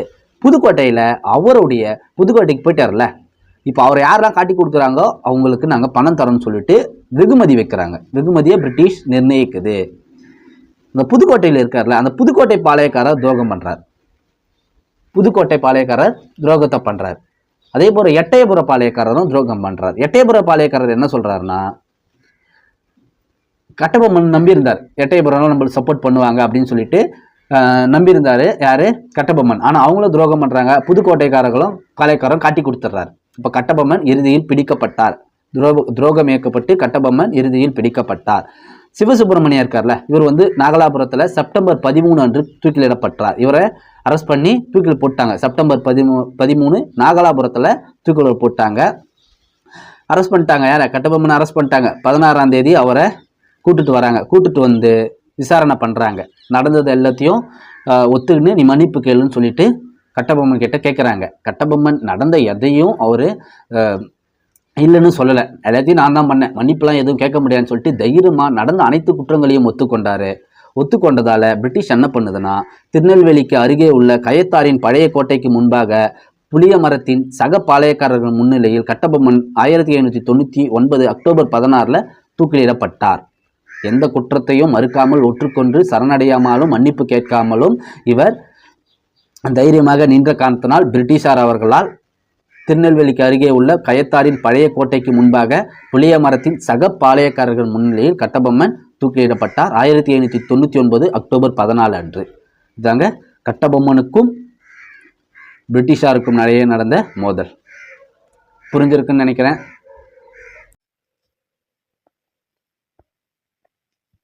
மருது சகோதரர்கள் கழகம். அடுத்து நாம பிரிட்டிஷாருக்கு எதிராக மருது சகோதரர்கள் செய்த கழகத்தை தான் பார்க்க போகிறோம். வீடியோ கொஞ்சம் லென்த்தாக தாங்க போகுது. ஒரு பெரிய டாப்பிக்கை நம்ம கம்ப்ளீட் பண்ணுறோம், அதனால் கொஞ்சம் லென்த்தாக தான் போகும். வீடியோவை முழுமையாக பார்த்து முடிங்க. ஒரு ஃபுல் சாட்டிஸ்ஃபேக்ஷன் உங்களுக்கு கிடைக்கும். பெரிய டாப்பிக்கை நம்ம கம்ப்ளீட் பண்ணி முடிக்கிற அந்த சாட்டிஸ்ஃபேக்ஷன் உங்களுக்கு கிடைக்கும். மருது சகோதரர்கள் கழகம் இதை 2வது பாளையக்கர் போர் என்று பிரிட்டிஷ் அவங்களுடைய குறிப்புகளில் சொல்கிறாங்க. 2வது பாளையக்கர் போர். யார் இந்த மருது சகோதரர்கள்? சிவகங்கையினுடைய மன்னர் இருக்கார்ல, முத்து வடுகநாதர், இவருடைய படைத்தளபதிகள் தான் இந்த மருது சகோதரர்கள். பெரிய மருது, சின்ன மருது. பெரிய மருது வெள்ளை மருதுன்னு சொல்லுவாங்க. பெரிய மருதை வெள்ளை மருதுன்னு சொல்லிட்டு குறிப்பிடுவாங்க. சிவகங்கையினுடைய மன்னர் முத்து வடுகநாதர் காளையக்கர் போரில் 1772 இறந்துடுறார். 1772 இறந்த பிறகு 8 ஆண்டுகள் வேலுநாச்சியார் திண்டுக்கல்ல பதுங்கி இருப்பாங்க. அதாவது மறைந்து ஒரு படையை உருவாக்கி கொண்டிருப்பாங்க. பின்பு 1780 இந்த மருது சகோதரர்கள் குயிலி, ஐதர் அலி, கோபாலநாயக்கர் இவங்க அனைவருடைய உதவியுடன் சிவகங்கையை மீண்டும் மீட்டெடுப்பாங்க. மீட்டெடுத்து அரசியாக மாறுவாங்க. அதற்கு பெரும் துணையாக இருந்தவர் படைத்தளபதிகள் தான் இந்த பெரிய மருதுவும் சின்ன மருதுவும். பெரிய மருதுவும் சின்ன மருதுவும் வேலுநாச்சியாருக்கு அரசுரிமையை மீட்டெடுக்க மருது சகோதரர்கள் அரும்பாடுபட்டனர். இப்போ 1780 18ஆம் நூற்றாண்டு கடைசிகளில், அதாவது 1799 1800 இந்த காலகட்டத்தில் மருது சகோதரர்கள் என்ன பண்ணுவாங்கன்னா, பிரிட்டிஷை எதிர்க்க ஒரு பெரிய கூட்டமைப்பை உருவாக்குறாங்க. பெரிய கூட்டமைப்பை உருவாக்கி எதிர்க்க வேண்டும் என்ற எண்ணத்துக்கு வராங்க. அப்படியே அங்கே போய் பார்த்தீங்கன்னா 1799 கட்டபொம்மன் தூக்கிலிடப்படுறார். அக்டோபர் 16 கட்டபொம்மன் கயத்தாறு கோட்டையில் தூக்கிலிடப்படுறார். அதன் பிறகு அவருடைய 2 தம்பிகள் இருப்பாங்க, ஊமத்துரையும் செவத்தையாவும். இவங்க 2 பேரையும் பாளையங்கோட்டை சிறையில் அடைச்சிடுறாங்க. இவங்க 2 பேரும் என்ன பண்ணுவாங்கன்னா, அந்த சிறையிலிருந்து தப்பிக்கிறாங்க. 1801 பிப்ரவரியில் பாளையங்கோட்டை சிறையில் அடைச்சிடுறாங்க. அவங்க பாருங்க, 1801 பிப்ரவரியில் அவங்க அங்கிருந்து தப்பிக்கிறாங்க. பாளையங்கோட்டை சிறையிலிருந்து தப்பிச்சு கமுதியில் தங்குறாங்க, பதுங்கி இருக்கிறாங்க. கமுதி என்பது யாருடைய பகுதினா, செல்லமுத்து, அதாவது ராமநாதபுர பாளையக்கர் செல்லமுத்து வேலுநாச்சியாருடைய தந்தை. அங்கே அவங்க பதுங்கி இருக்கிறாங்க. இது மருது சகோதரர்களுக்கு தெரியுது. மருது சகோதரர்களுக்கு தெரிய வருது, ஊமத்துரையும் செவத்தையாவும் கமுதியில் இருக்கிறாங்கன்னு சொல்லிட்டு. சின்ன மருது போறாரு. சின்ன மருது போயிட்டு அவங்கள கூப்பிட்டு சிறுவயலுக்கு வந்துடுறாரு. கூப்பிட்டுன்னு சிறுவயலுக்கு வந்துருங்க, நாங்கள் உங்களுக்கு சப்போர்ட்டாக இருக்குன்னு சொல்லிட்டு சிறுவயலுக்கு கூப்பிட்டு வந்துடுறாரு. சிறுவயல் என்பது சிவகங்கையினுடைய ஒரு பகுதி, அவங்களுடைய தலைமையகம். இது ஒரு ப்ரீவியஸ் இயர் கொஸ்டின். சிறுவயலுக்கு சின்னமருது அவங்க 2 பேரையுமே அழைத்துட்டு வந்துடுறாரு. இந்த விஷயம் பிரிட்டிஷாருக்கு தெரியுது. நீங்கள் சிறையிலிருந்து தப்பிச்ச இவங்க 2 பேரையும் நீங்கள் வச்சுக்கிறீங்க, எங்களுக்கு கொடுத்துருங்கன்னு சொல்லிட்டு கேட்குறாங்க பிரிட்டிஷ். பிரிட்டிஷ் வந்து கேட்குறாங்க, அவங்க 2 பேரையும் என்கிட்ட அனுப்பிடுங்கன்னு. ஆனால் அதை மறுக்கிறாரு. நாங்கள் அவருக்கு தரமாட்டோம், அவங்க என்ன நம்பியே வந்திருக்காங்கன்னு சொல்லிட்டு ஒப்படைக்க முடியாதுன்னு சொல்லிட்டு மருது சகோதரர்கள் சொல்கிறாங்க. இப்போ இவங்க சிவகங்கைக்கு வந்துட்டாங்கல்ல, ஊமத்துரையும் சிவத்தையாவும். சிவகங்கைக்கு வந்துட்ட பிறகு பாஞ்சாலங்குறிச்சியினுடைய கோட்டையை போய் கட்டுறாங்க. அவங்க பாஞ்சாலங்குறிச்சியினுடைய கோட்டையை ரொம்ப குறுகிய காலத்திலேயே கட்டி முடிச்சிடுறாங்க. இந்த விஷயம் பிரிட்டிஷாருக்கு போகுது. அவங்க கோட்டையை கட்டுறாங்க, மீண்டும் பாஞ்சாலங்குறிச்சியின் கோட்டையை கட்டி அவங்க அரசாட்சியை தொடங்க தயாராகிட்டாங்கன்னு சொல்லிட்டு இந்த விஷயம் பிரிட்டிஷுக்கு போகுது. இப்போ பிரிட்டிஷ் என்ன பண்ணுதுன்னா, காலின் மெக்கல்லே இவருடைய தலைமையில் ஒரு படையை ரெடி பண்ணி நீ போய் பாஞ்சாலங்குறிச்சி கோட்டையை தாக்குன்னு சொல்லிட்டு அனுப்புது. அவங்களும் பாஞ்சாலங்குறிச்சியினுடைய கோட்டையை மறுபடியும் தாக்குறாங்க. அந்த தாக்குதலில் கோட்டை அழிக்கப்படுது. மீண்டும் இவங்க சிவகங்கைக்கு தப்பிக்கிறாங்க. யார், ஊமத்துரையும் சிவத்தையாவும் அங்கேருந்து தப்பிச்சு சிவகங்கையில் வந்து அடைக்கலம் கோர்றாங்க. இப்போ பிரிட்டிஷ் மறுபடியும் வந்து கேட்குது, ஊமத்துரையும் சிவத்தையாவும் நீங்கள் என்கிட்ட அனுப்பிடுங்கன்னு சொல்லிட்டு கேட்குது. ஆனால் மறுக்கிறாங்க. அவங்கள நம்பி வந்தவங்கள எப்படி தருவாங்க, அந்த துரோகத்தை செய்ய மாட்டாங்க. அதனால் அவங்க மறுக்கிறாங்க. ஊமத்துரையும் சிவத்தையாவும் ஒப்படைக்கும்படி கேட்குறாங்க. ஆனால் மருது சகோதரர்கள் அதை மறுக்கிறாங்க. இப்போ பிரிட்டிஷ் தயாராகிடுது, இப்போது நம்ம மருது சகோதரர்கள் மேலே போர் தொடுக்கணும், போர் தொடுத்து அவங்கள நம்ம அழிக்கணும்னு சொல்லிட்டு பிரிட்டிஷ் வந்து தயாராகுது. அதுக்கு 2 பேருடைய தலைமையை உருவாக்குது. கர்னல் அக்னியூவில் ஒரு தலைமையும், கர்னல் இன்சிம், இவங்க 2 பேரையும் தலைமையேற்று போர் தொடுக்க தயாராகிடுச்சு பிரிட்டிஷ். இப்போ ஆல்ரெடி மருது சகோதரர்கள் பிரிட்டிஷை எதிர்க்க ஒரு திட்டம் தீட்டினாங்க. என்ன, ஒரு கூட்டமைப்பை உருவாக்கி நம்ம பிரிட்டிஷை எதிர்க்க வேண்டும் சொல்லிட்டு அவங்க ஆல்ரெடியே திட்டம் தீட்டிட்டு இருக்காங்க. அதன்படி இவங்க என்ன பண்ணுறாங்கன்னா, 1801 ஜூன் மாதத்தில் நாட்டின் விடுதலையை முன்னிறுத்தி ஒரு பிரகடனத்தை வெளியிடுறாங்க மருது சகோதரர்கள். ரொம்ப முக்கியம். 1801 ஒரு பிரகடனத்தை வெளியிடுறாங்க. அதுதான் திருச்சிராப்பள்ளி பேரறிக்கை. அந்த பேரறிக்கையில் என்ன இருந்ததுன்னு பாருங்க. பிரிட்டிஷுக்கு எதிராக மண்டல, சாதி, சமய, இன வேறுபாடுகளை கடந்து நிற்பதாக முதலில் விடுக்கப்பட்ட அறைகூவலே இந்த பேரறிக்கை. அனைவருமே ஒன்று சேரணும், ஜாதி மத இன வேறுபாடு கணைந்து பிரிட்டிஷை எதிர்க்க அனைவருமே ஒன்று சேரணும் என்ற பேரறிக்கை தான் அந்த பேரறிக்கை. இந்த பேரறிக்கையை இவங்க என்ன பண்ணுறாங்கன்னா, நவாப்பின் கோட்டை முன்சுவரிலும் ஸ்ரீரங்க கோவிலின் சுற்றுச்சுவரிலும் ஒட்டுறாங்க. இதுவும் ஒரு ப்ரீவியஸ் இயர் கொஸ்டின். நவாப்பின் கோட்டை முன்சுவரிலும் ஸ்ரீரங்க கோவிலின் சுற்றுச்சுவரிலும் அந்த பேரறிக்கையை ஒட்டுறாங்க. ஆங்கிலேயருக்கு எதிராக செயல்பட தமிழகம் முழுவதும் பாளையக்காரர்கள் ஒன்றாகிறாங்க. தமிழகத்தில் இருந்த அந்த முக்கியமான சிறு சிறு பாளையங்கள் அனைவருமே பிரிட்டிஷாருக்கு எதிராக ஒன்று கூடுறாங்க. அதில் பாருங்க, ஆல்ரெடி ஊமத்துரையும் சிவத்தையாவும் மருது சகோதரர்கள் கூட இருக்கிறாங்க. அதுக்கடுத்து திண்டுக்கல்லின் கோபால நாயக்கர் கூட்டமைப்பில் இணைகிறாரு. மலபாரின் கேரளவர்மா இவரும் இணைகிறாரு. மைசூரின் கிருஷ்ணப்பா துண்டாஜி இவங்களும் இணைகிறாங்க கூட்டமைப்பில். இப்போ ஒரு கூட்டமைப்பை உருவாக்கிட்டாங்க. அது மட்டும் இல்லாமல் சின்னமருது என்ன பண்ணுறாருன்னா, ஒரு 20,000 பேரை ரெடி பண்ணுறாரு. 20,000 ஆட்களை பிரிட்டிஷுக்கு எதிராக போர் தொடுக்க ரெடி பண்ணுறாரு. ஒரு 20,000 ஆள் என்பது ஒரு பெரிய ஒரு கூட்டம் தான். பெரிய ஒரு கூட்டத்தை ரெடி பண்ணுறாரு. இப்போ இவங்க எல்லாருமே ஒன்றாயிட்டாங்க. மருது சகோதரர்கள் ஒரு கூட்டமைப்பையே உருவாக்கிட்டாரு பிரிட்டிஷை எதிர்க்க. இவங்க விருப்பாட்சியில் 1800 ஏப்ரல் மாதத்தில் சந்தித்து கம்பெனிக்கு எதிராக கிளர்ந்தெழ முடிவு எடுத்துட்டாங்க. எங்கே அந்த முடிவு எடுக்கிறாங்க? விருப்பாட்சி, சிவகங்கையில் விருப்பாட்சியில் தான் கூடி நம்ம பிரிட்டிஷை எதிர்க்க வேணும்னு சொல்லிட்டு ஒரு பக்கா பிளானை ரெடி பண்ணிட்டாங்க இந்த கூட்டமைப்பு. இந்த விஷயம் பிரிட்டிஷுக்கு போகுது. இது போல் ஒரு பெரிய கூட்டமைப்பு உருவாக்கி நம்மளை எதிர்க்க போகிறாங்கன்னு சொல்லிட்டு பிரிட்டிஷுக்கு போகுது. இப்போ பிரிட்டிஷ் என்ன பண்ணுதுன்னா, அவங்க தரப்பில் ஒரு கூட்டமைப்பை உருவாக்குறாங்க. புதுக்கோட்டை, எட்டயபுரம், தஞ்சாவூர் இவங்க எல்லாமே பிரிட்டிஷ் தலைமையில் கூடுது. இந்த பாளையம்லாம் பிரிட்டிஷுக்கு சப்போர்ட் பண்ணுது. ஏன் புதுக்கோட்டை, எட்டயபுரம்லாம் சப்போர்ட் பண்ணுது? ஆல்ரெடி கட்டபொம்மனை காட்டி கொடுத்த கூட்டம் தான் இந்த புதுக்கோட்டை பாளையமும் எட்டயபுரம் பாளையமும். கட்டபொம்மன் தப்பிச்சு எங்கே போவார்? புதுக்கோட்டை தான் போவார். அந்த பாளையக்கார துரோகம் வச்சு தான் காட்டி கொடுத்துருவாரு. அதே போல் எட்டயபுரத்தையும் கட்டபொம்மன் நம்பி இருப்பார், அவங்களும் துரோகம் பண்ணுவாங்க. அப்போ புதுக்கோட்டை எட்டயபுரம் பிரிட்டிஷோடைய கூட்டமைக்கு போது. தஞ்சாவூர் என்பது இறையாண்மையை விட்டு கொடுத்து பிரிட்டிஷுக்கு கப்பம் கட்டி கொண்டிருந்த ஒரு பாளையம். இப்போ இவங்க 3 பேருமே எங்கே போயிட்டாங்க? பிரிட்டிஷோடைய கூட்டமைப்புக்கு போயிட்டாங்க. பிரிட்டிஷ் ரெடி ஆயிட்டாங்க தாக்கணும்னு சொல்லிட்டு, அந்த கூட்டமைப்பை நம்ம தாக்கணும்னு சொல்லிட்டு பிரிட்டிஷும் தயாராகிட்டாங்க. பிரிட்டிஷ் ஒரு யுத்தியை பயன்படுத்துவாங்க, அடிக்கடி இந்த யுத்தியை பயன்படுத்தி தான் நம்மளை அவங்க வீழ்த்துவாங்க. அதே போல் இங்கேயும் அந்த யுத்தியை தான் பயன்படுத்துகிறாங்க. பிரித்தாளும் கொள்கை, அதாவது ஒரு ஜாதிக்கு எதிராக இன்னொரு ஜாதி மக்களை நிறுத்துவது, ஒரு மதத்துக்கு எதிராக இன்னொரு மத மக்களை நிறுத்தி பிரித்து சண்டையிடுவது தான் பிரித்தாளும் கொள்கை. இந்த முறையை பயன்படுத்தி தான் பிரிட்டிஷ் நம்மளை பல நூற்றாண்டுகளாக ஆட்சி செய்தது. இப்போ பிரிட்டிஷ் தயாராகிட்டாங்க, பிரித்தாளும் கொள்கையை பயன்படுத்தவும் அவங்க ரெடி ஆகிட்டாங்க. அவங்க கிட்ட இருந்து அந்த ஆயுதம் இருக்குல்ல, ரொம்ப வலிமையானது, அவங்களுடைய ஆயுதப்படை ரொம்ப வலிமையானது, அதையும் கொண்டு வந்துட்டாங்க. இப்போ அனைத்தையுமே அவங்க ரெடி பண்ணிட்டாங்க, சண்டை செய்கிறாங்க. பிரிட்டிஷ் போரிடுறாங்க.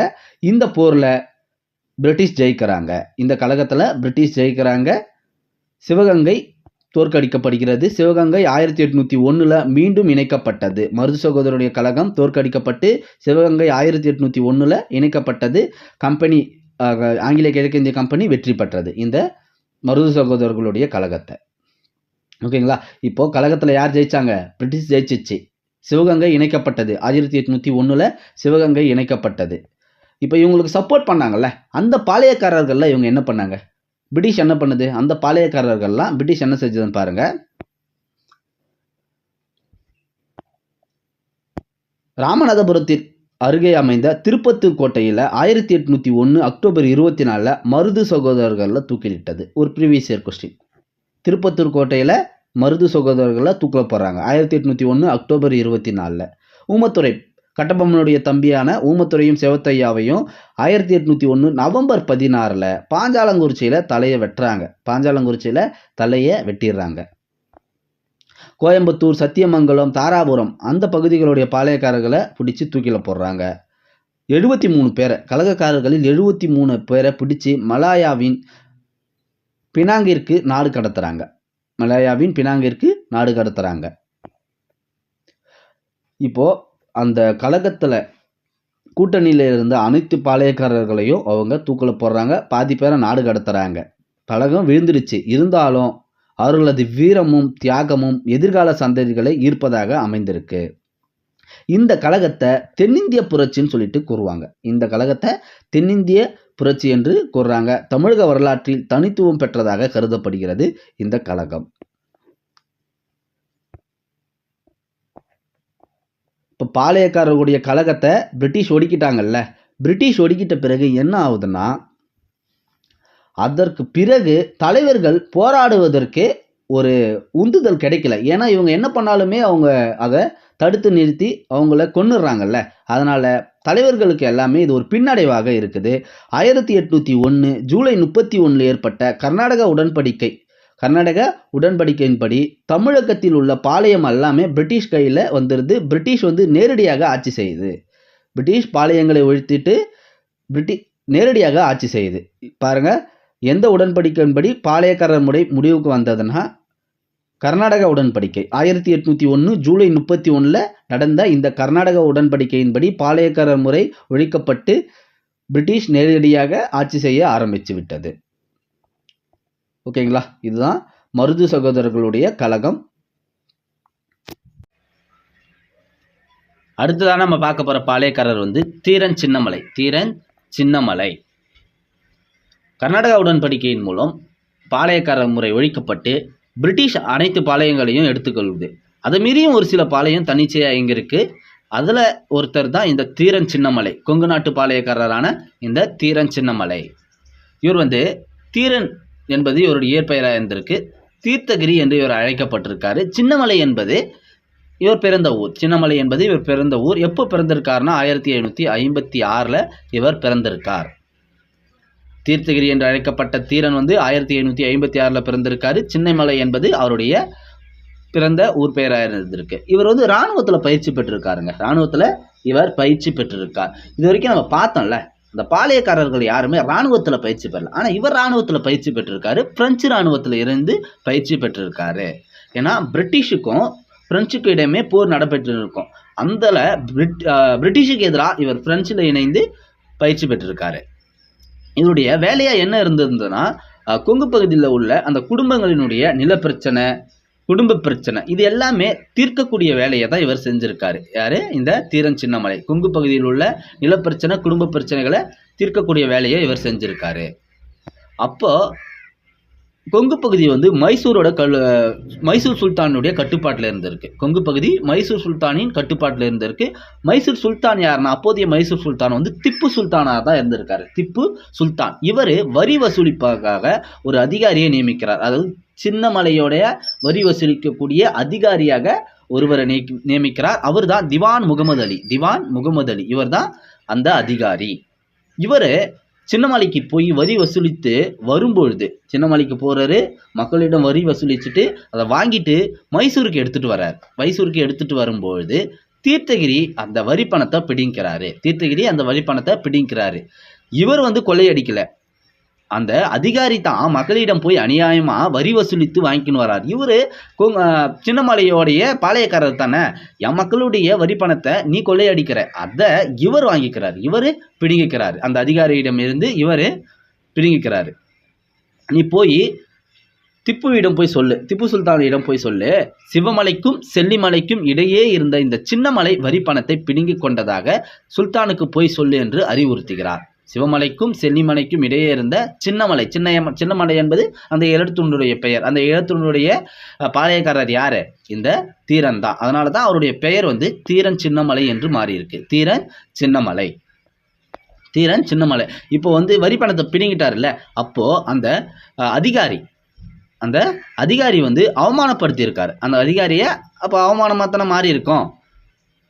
அதனால அந்த அதிகாரி வந்து ஒரு படையை ரெடி பண்ணுறான் தாக்க. யார? தீரன் சின்னமலையை தாக்க அந்த திவான் முகமது அலி வந்து ஒரு படையை ரெடி பண்ணி அனுப்புகிறான். அந்த இரு படைகளும், அதாவது அவர் அனுப்புகிற படையும் தீரனுடைய படையும் நொய்யல் ஆற்றங்கரையில் மோதிக்கொண்டது. நொய்யல் ஆற்றங்கரை என்பது ஈரோட்டில் உள்ள ஒரு ஆறு. இந்த ஆற்றங்கரையில் மோதிக்கொண்டது. இதில் சின்னமலை வெற்றி கொள்கிறார்.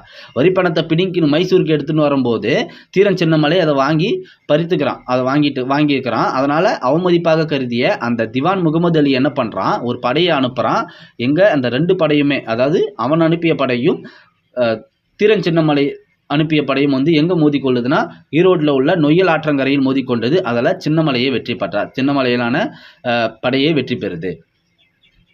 பின்பு தீரன் சின்னமலை திப்புவோட இறப்புக்கு பின் கோட்டை அமைத்து அந்த இடத்தை விட்டு ஓடாமல் ஆங்கிலேயருக்கு எதிராக போராடியதால் அந்த இடம் ஓடா நிலை எனப்பட்டது.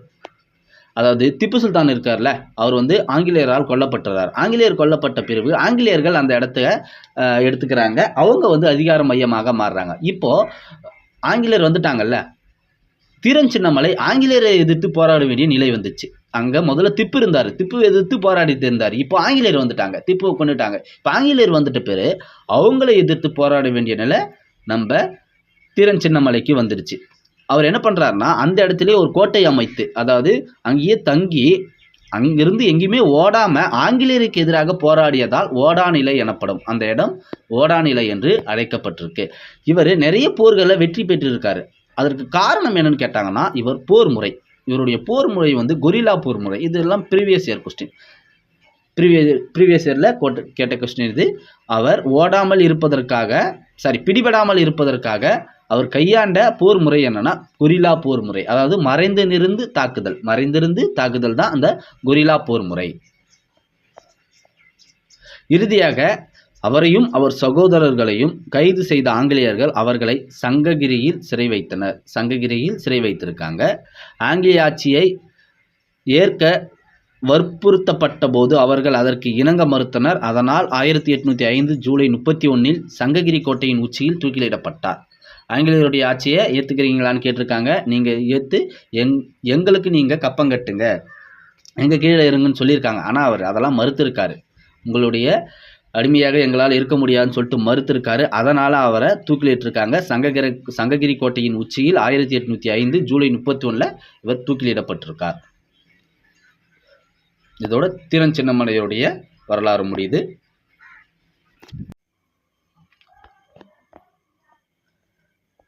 ஆங்கிலேயர்களை எதிர்த்த பாளையக்காரர்கள் அனைவரையும் சூழ்ச்சினாலும் ஏதோ ஒரு துரோகத்தினாலும் பிரிட்டிஷ் வீழ்த்துது. பூலித்தேவரை வீழ்த்துது. திருநெல்வேலியை ஆட்சி செய்த பூலித்தேவரை ஆற்காடு நவாப்பும் பிரிட்டிஷும் கூட்டு சேர்ந்து வீழ்த்துறாங்க. அந்த திருநெல்வேலியை கைப்பற்றுறாங்க. அதே போல சிவகங்கையும் ஆற்காடு நவாப்பும் பிரிட்டிஷும் கூட்டு சேர்ந்து கைப்பற்றுது. பாஞ்சாலங்குறிச்சி கட்டபொம்மனை துரோகத்தினால் வீழ்த்தி பாஞ்சாலங்குறிச்சியையும் கைப்பற்றுறாங்க பிரிட்டிஷும் ஆற்காடு நவாப்பும். இப்போ கைப்பற்றினாங்கல்ல, அந்த பகுதிகளோட வரி வசூலிக்கின்ற உரிமையை பிரிட்டிஷ் யார்கிட்ட கொடுக்குதுன்னா ஆற்காடு நவாப் கிட்ட தான் கொடுக்குது. ஆற்காடு நவாப் கிட்ட தான் கொடுக்குது. அப்புறம் சில ஆண்டுகள் கழித்து பிரிட்டிஷ் என்ன பண்ணுதுன்னா ஆற்காடு நவாப் மீதே குற்றம் சுமத்துது. அவர் மீது குற்றம் சுமத்து ஒரு உடன்படிக்கையை ஏற்படுத்துது. 1801 குற்றம் சுமத்தி 1801 ஒரு உடன்படிக்கை ஏற்படுது. ஆற்காடு நவாப் அவர் ஆட்சி செய்த வட ஆற்காடு, தென்னார்காடு, திருச்சிராப்பள்ளி இந்த பகுதிகளையும் எடுத்துக்கொள்கிறது பிரிட்டிஷ். அது மட்டும் இல்லாமல் திருநெல்வேலி, மதுரை, சிவகங்கை, பாஞ்சாலங்குறிச்சி இந்த வரி வசூலிச்சிருந்தாங்களா ஆற்காடு நவாப், அதை ரத்து செய்து அதையும் பிரிட்டிஷ் எடுத்துக்கொள்கிறது. இப்போ தமிழகத்துடைய பெரும்பகுதியை பாளையக்காரர்கள் ஆட்சி செய்த அந்த பெரும்பகுதியை பிரிட்டிஷ் எடுத்துக்கொள்கிறது. அது மட்டும் இல்லாமல் திப்பு சுல்தானோடு 4 மைசூர் போர்கள் மூலம் திப்பு ஆண்ட பகுதிகளையும் பிரிட்டிஷ் எடுத்துக்குது. இந்த 4 மைசூர் போர்கள் திப்பு சுல்தானோடு தான் நடக்கும். திப்பு சுல்தானோடு மட்டும்தான் நடக்கும். முதல் மைசூர் போரில் திப்பு வெற்றி பெறுவார். 2வது மைசூர் போரில் சமநிலை முடியும், யாருமே வெற்றி பெற மாட்டாங்க. 3வது மைசூர் போர் 1792 நடக்கும். இந்த மைசூர் போர் மூலம் சிரங்கப்பட்டினம் என்ற ஒரு உடன்படிக்கை கையெழுத்தாகும். ஆங்கிலேயர்கள் வெற்றி பெறாங்க. அதனால தான் அந்த உடன்படிக்கை கையெழுத்தாகும். இதில் கொடுத்துருக்க மாட்டேன் சிரங்கப்பட்டின உடன்படிக்கை. திண்டுக்கல், சேலம் இந்த பகுதிகளை பிரிட்டிஷ் எடுத்துக்கும். இந்த பகுதிகளை பிரிட்டிஷ் கண்ட்ரோல் போயிடும். 1799 இது 4வது மைசூர் போர் நடக்கும். இந்த போரில் கோயம்புத்தூர் கரூரை பிரிட்டிஷ் கைப்பற்றிடும். இந்த 4வது மைசூர் போர் தான் திப்பு சுல்தான் மரணம் அடைகிறார். அதன் பிறகு அவருடைய குடும்பம், மகன்கள் எல்லாமே வேலூர் சிறையில் அடைச்சிடுறாங்க. 1798 தஞ்சாவூர் அரசர் இருக்கார்ல, இவர் தன்னுடைய இறையாண்மை உரிமையை விட்டு கொடுத்துறாரு. அதாவது அவருடைய இராணுவ பலம் குறைஞ்சிரும், அதனால இறையாண்மை உரிமையை விட்டு கொடுத்து பிரிட்டிஷுக்கு கப்பம் கட்டிட்டு இருப்பாரு. அதுவும் தஞ்சாவூரும் பிரிட்டிஷோடைய கண்ட்ரோலில் தான் இருக்கும். இப்போ தென்னிந்தியாவில் பெரும்பகுதியை பிரிட்டிஷ் கைப்பற்றியது. அப்போ அங்கிருந்து வெளியேற்றப்பட்ட சிற்றரசுகள், அந்த பாளையத்திலிருந்து வெளியேற்றப்பட்ட சிற்றரசர்கள், நில சுவாந்தாரர்கள் இவங்க எல்லாமே கம்பெனிக்கு எதிராக ஒரு திட்டத்தை தீட்டுறாங்க. எப்படின்னா அவங்களை எதிர்க்கணும், அதற்காக அவங்க ஒரு திட்டத்தை தீட்டுறாங்க. அதன் விளைவாக 1806ஆம் ஆண்டு வேலூர் புரட்சி நடைபெற்றது. 1806 வேலூர் புரட்சி நடைபெற்றது. இதற்கு காரணம் யாருன்னா பிரிட்டிஷே முதற் காரணமாக. வேலூர் புரட்சி வெடிக்க காரணமே பிரிட்டிஷ் தான். ஏன்னா பிரிட்டிஷ் இராணுவத்தில் இந்திய சிப்பாய்கள் பணியாற்றினாங்க. அது வேலூர் சிறையில் இந்திய இராணுவர்கள் பணியாற்றுவாங்கல்ல, குறிப்பாக தமிழக இராணுவர்கள் அங்கே பணியாற்றியிருப்பாங்க. தமிழக வீரர்கள் சிப்பாய்களாக பணியாற்றிருப்பாங்க. அவங்களுடைய ஊதியம் ரொம்ப குறைவாக தான் இருக்குது. குறைவான ஊதியம் அவங்களுக்கு கொடுத்துருக்காங்க. அதன் மூலம் அவங்க குடும்பத்தை ரன் பண்ண முடியல, கஷ்டமாக இருக்குது. 1805 பஞ்சம் ஏற்படுது. இதன் மூலம் பொருளாதார நெருக்கடி, ஆல்ரெடி அவங்களுக்கு சம்பளம் குறைவு, பஞ்சமும் ஏற்படுது. அப்போது குடும்பம் இன்னும் பாதிக்கப்படுது. பொருளாதார நெருக்கடிக்கு குடும்பம் தள்ளப்படுது. இதெல்லாமே திப்பு சுல்தான் கிட்ட சொல்கிறாங்க. ஏன் திப்பு சுல்தான் அவருடைய மகன் கிட்ட சொல்கிறாங்க. ஆல்ரெடி அவர் வேலூர் சிறையில் தானே இருக்காரு. திப்பு சுல்தானை கொண்டுட்டு அவங்க குடும்பத்தை வேலூர் சிறையில் அடைச்சிடுறாங்க. இப்போ இந்த சிப்பாய்கள் போயிட்டு திப்பு சுல்தான்கிட்ட சொல்கிறாங்க. திப்பு அவங்கள ஊக்கப்படுத்துறாரு. நம்ம அவங்கள மோதணும், அவங்க கிட்ட மோதி கைப்பற்றணும், அவங்கள கொல்லணும்னு சொல்லிட்டு அவங்கள ஊக்கப்படுத்துறாரு. யாரு? திப்பு சுல்தான். இதற்கு முக்கிய காரணம், இந்த புரட்சி வெடிக்கிறதுக்கு முக்கிய காரணமாக இருந்தது சர் ஜான் கிரடாக் வெளியிட்ட புதிய இராணுவ விதிமுறை. சர் ஜான் கிரடாக் சில புதிய இராணுவ விதிமுறைகளை வெளியிடுறார். அப்படி அவர் என்ன வெளியிடுறான்னு பாருங்க. பிரிட்டிஷ் அதாவது வீரர்கள் பிரிட்டிஷ் வெளியிடுறாங்கல்ல, அதில் என்ன இருக்குன்னா, வீரர்கள் சீருடையில் இருக்கும்போது இந்திய சாதிய அடையாளங்களையோ மத அடையாளங்களையோ காதணிகளையோ அணியக்கூடாது என்று கேட்டுக்கொள்ளப்பட்டனர். இப்போ இந்துக்கள்லாம் பொட்டு வைப்பாங்கல்ல, இது போல அடையாளங்கள்லாம் அவங்க பயன்படுத்தக்கூடாது அப்படின்னு சொல்லிட்டு ரூல்ஸ் போடுறாங்க. இதை ஏற்றுப்பாங்க இல்லையா சிப்பாய்கள்? இல்லை, இதை மறுக்கிறாங்க, எதிர்க்கிறாங்க. அதே போல் தாடை, அதாவது தாடி முழுமையாக சவரம் செய்யணுமா, மீசையை ஒரே பாணியில் வைத்துக் கொள்ளணுமா, இதையும் எதிர்க்கிறாங்க சிப்பாய்கள். அடுத்தபடியாக தலைப்பாகை ஒன்று அவங்க கொடுக்குறாங்க. தொப்பி, அது விலங்கு தோலினால் செய்யப்பட்டிருக்கு. இது வந்து அவங்களால ஏற்றுக்கொள்ள முடியல. இந்திய வீரர்களால் இதையும் ஏற்றுக்கொள்ள முடியல. இந்த விஷயம் அனைத்தையுமே போய் முறையிடுறாங்க. அங்கே எல்லாம் அதிகாரி கிட்ட சொல்கிறாங்க. அங்கே இருக்கிற அதிகாரி கிட்ட சொல்கிறாங்க. ஆனால் அவங்க எதையுமே கண்டுக்கலை. இந்த விதிமுறை பற்றி, இந்த விதிமுறைக்கு எங்களுக்கு பிடிக்கல, உடன்பட முடியல, இது எல்லாமே சொல்கிறாங்க. இது போல் பிரச்சனை இருக்குது, எங்கள் மதத்தில் பிரச்சனை இருக்குது, இதெல்லாம் நாங்கள் பயன்படுத்தக்கூடாதுன்னு சொல்லிட்டு அவங்க சொல்கிறாங்க. ஆனால் அதிகாரிகள் எதையுமே கண்டுகொள்ளலை. அதனால் புரட்சி வெடிக்க தயாராகிடுச்சு. புரட்சி வெடிக்குது. 1806 ஜூலை 10 1806 ஜூலை 10 அதிகாலையில் முதல் மற்றும் 23ஆம் படைப்பிரிவுகள் வந்து துப்பாக்கி முழக்கத்தோடு புரட்சியில் இறங்கினர். பாருங்க, எந்த ஆண்டு? 1806 ஜூலை 10 அதிகாலையில் நடக்குது புரட்சி. முதல் படைப்பிரிவும் 23வது படைப்பிரிவும் தான் புரட்சியில் இறங்குது. துப்பாக்கி முழக்கத்தோடு புரட்சியில் இறங்குறாங்க. இதில் கோட்டையோட காவற்படையின் உயர் பொறுப்பு வகித்த கர்னல் பேன்கோட் என்பவர் முதல் பலி. கர்னல் பேன்கோட் இவர் தான் முதல்ல அவங்க சுட்டு வீழ்த்துறாங்க. முதல் பலி யாரு? Kernel Fancourt. அடுத்ததாக 23வது படைப்பிரிவை சேர்ந்த கர்னல் மிக்காரஸ் கொல்லப்படுறார். முதல் படைப்பிரிவில் கர்னல் பேன்கோட் கொல்லப்படுறாரு. 23வது படைப்பிரிவில் கர்னல் மிக்காரஸ் கொல்லப்படுறார். கோட்டையை கடந்து சென்று கொண்டிருந்த மேஜர் ஆம்ஸ்ட்ராங், அந்த துப்பாக்கி சத்தம் அவருக்கு கேட்குது. என்னதான் நடக்குதுன்னு அவர் போய் விசாரிக்க பார்க்கலான்னு போகிறதுக்கு முன்னாடி அவரையும் சுட்டு வீழ்த்துறாங்க. மேஜர் ஆம்ஸ்ட்ராங் இவரையும் சுட்டு வீழ்த்துறாங்க. அங்கே என்ன நடக்குதுன்னு போகலான்னு பார்க்குறாரு. அவரையும் சுட்டு வீழ்த்துறாங்க. ஏறத்தாழ 12க்கும் அதிகமான அதிகாரிகள் 1 மணி நேரத்தில் கொன்னுறாங்க. சிப்பாய்கள் வந்து 1 மணி நேரத்தில் ஒரு 12 பேரை கொன்று வீழ்த்துறாங்க. இப்போ இந்த நியூஸ் வந்து கண்டிப்பாக மேலிடத்துக்கு போவோம்ல. அப்படி மேஜர் கோட்டைக்கு கூட்ஸ் ஆர்காட்டின் குதிரைப்படை தளபதியாக இருந்த கர்னல் ஜில்லிஸ்க்கு தகவல் கொடுக்கிறார். இப்போ நியூஸ் வந்து மேலிடத்துக்கு போயிடுச்சு. அங்கிருந்த மேஜர் என்ன பண்ணுறாருனா கர்னல் ஜில்லிஸ் என்பவருக்கு தகவல் கொடுக்கிறார். இந்த ஜில்லஸ்கி இருக்கார்ல, இந்த ஜில்லஸ்பி இவர் என்ன பண்ணுறாருனா கேப்டன் யாங்கின் தலைமையிலான குதிரை படை ஒன்றை காலை 9 மணி அளவில் இங்கே வர வச்சிடறாரு கர்னல் ஜில்லஸ்கி. இப்போ அவங்க 1 மணி நேரத்துக்குள்ளே ஒரு 12 பேரை சுட்டுறாங்க.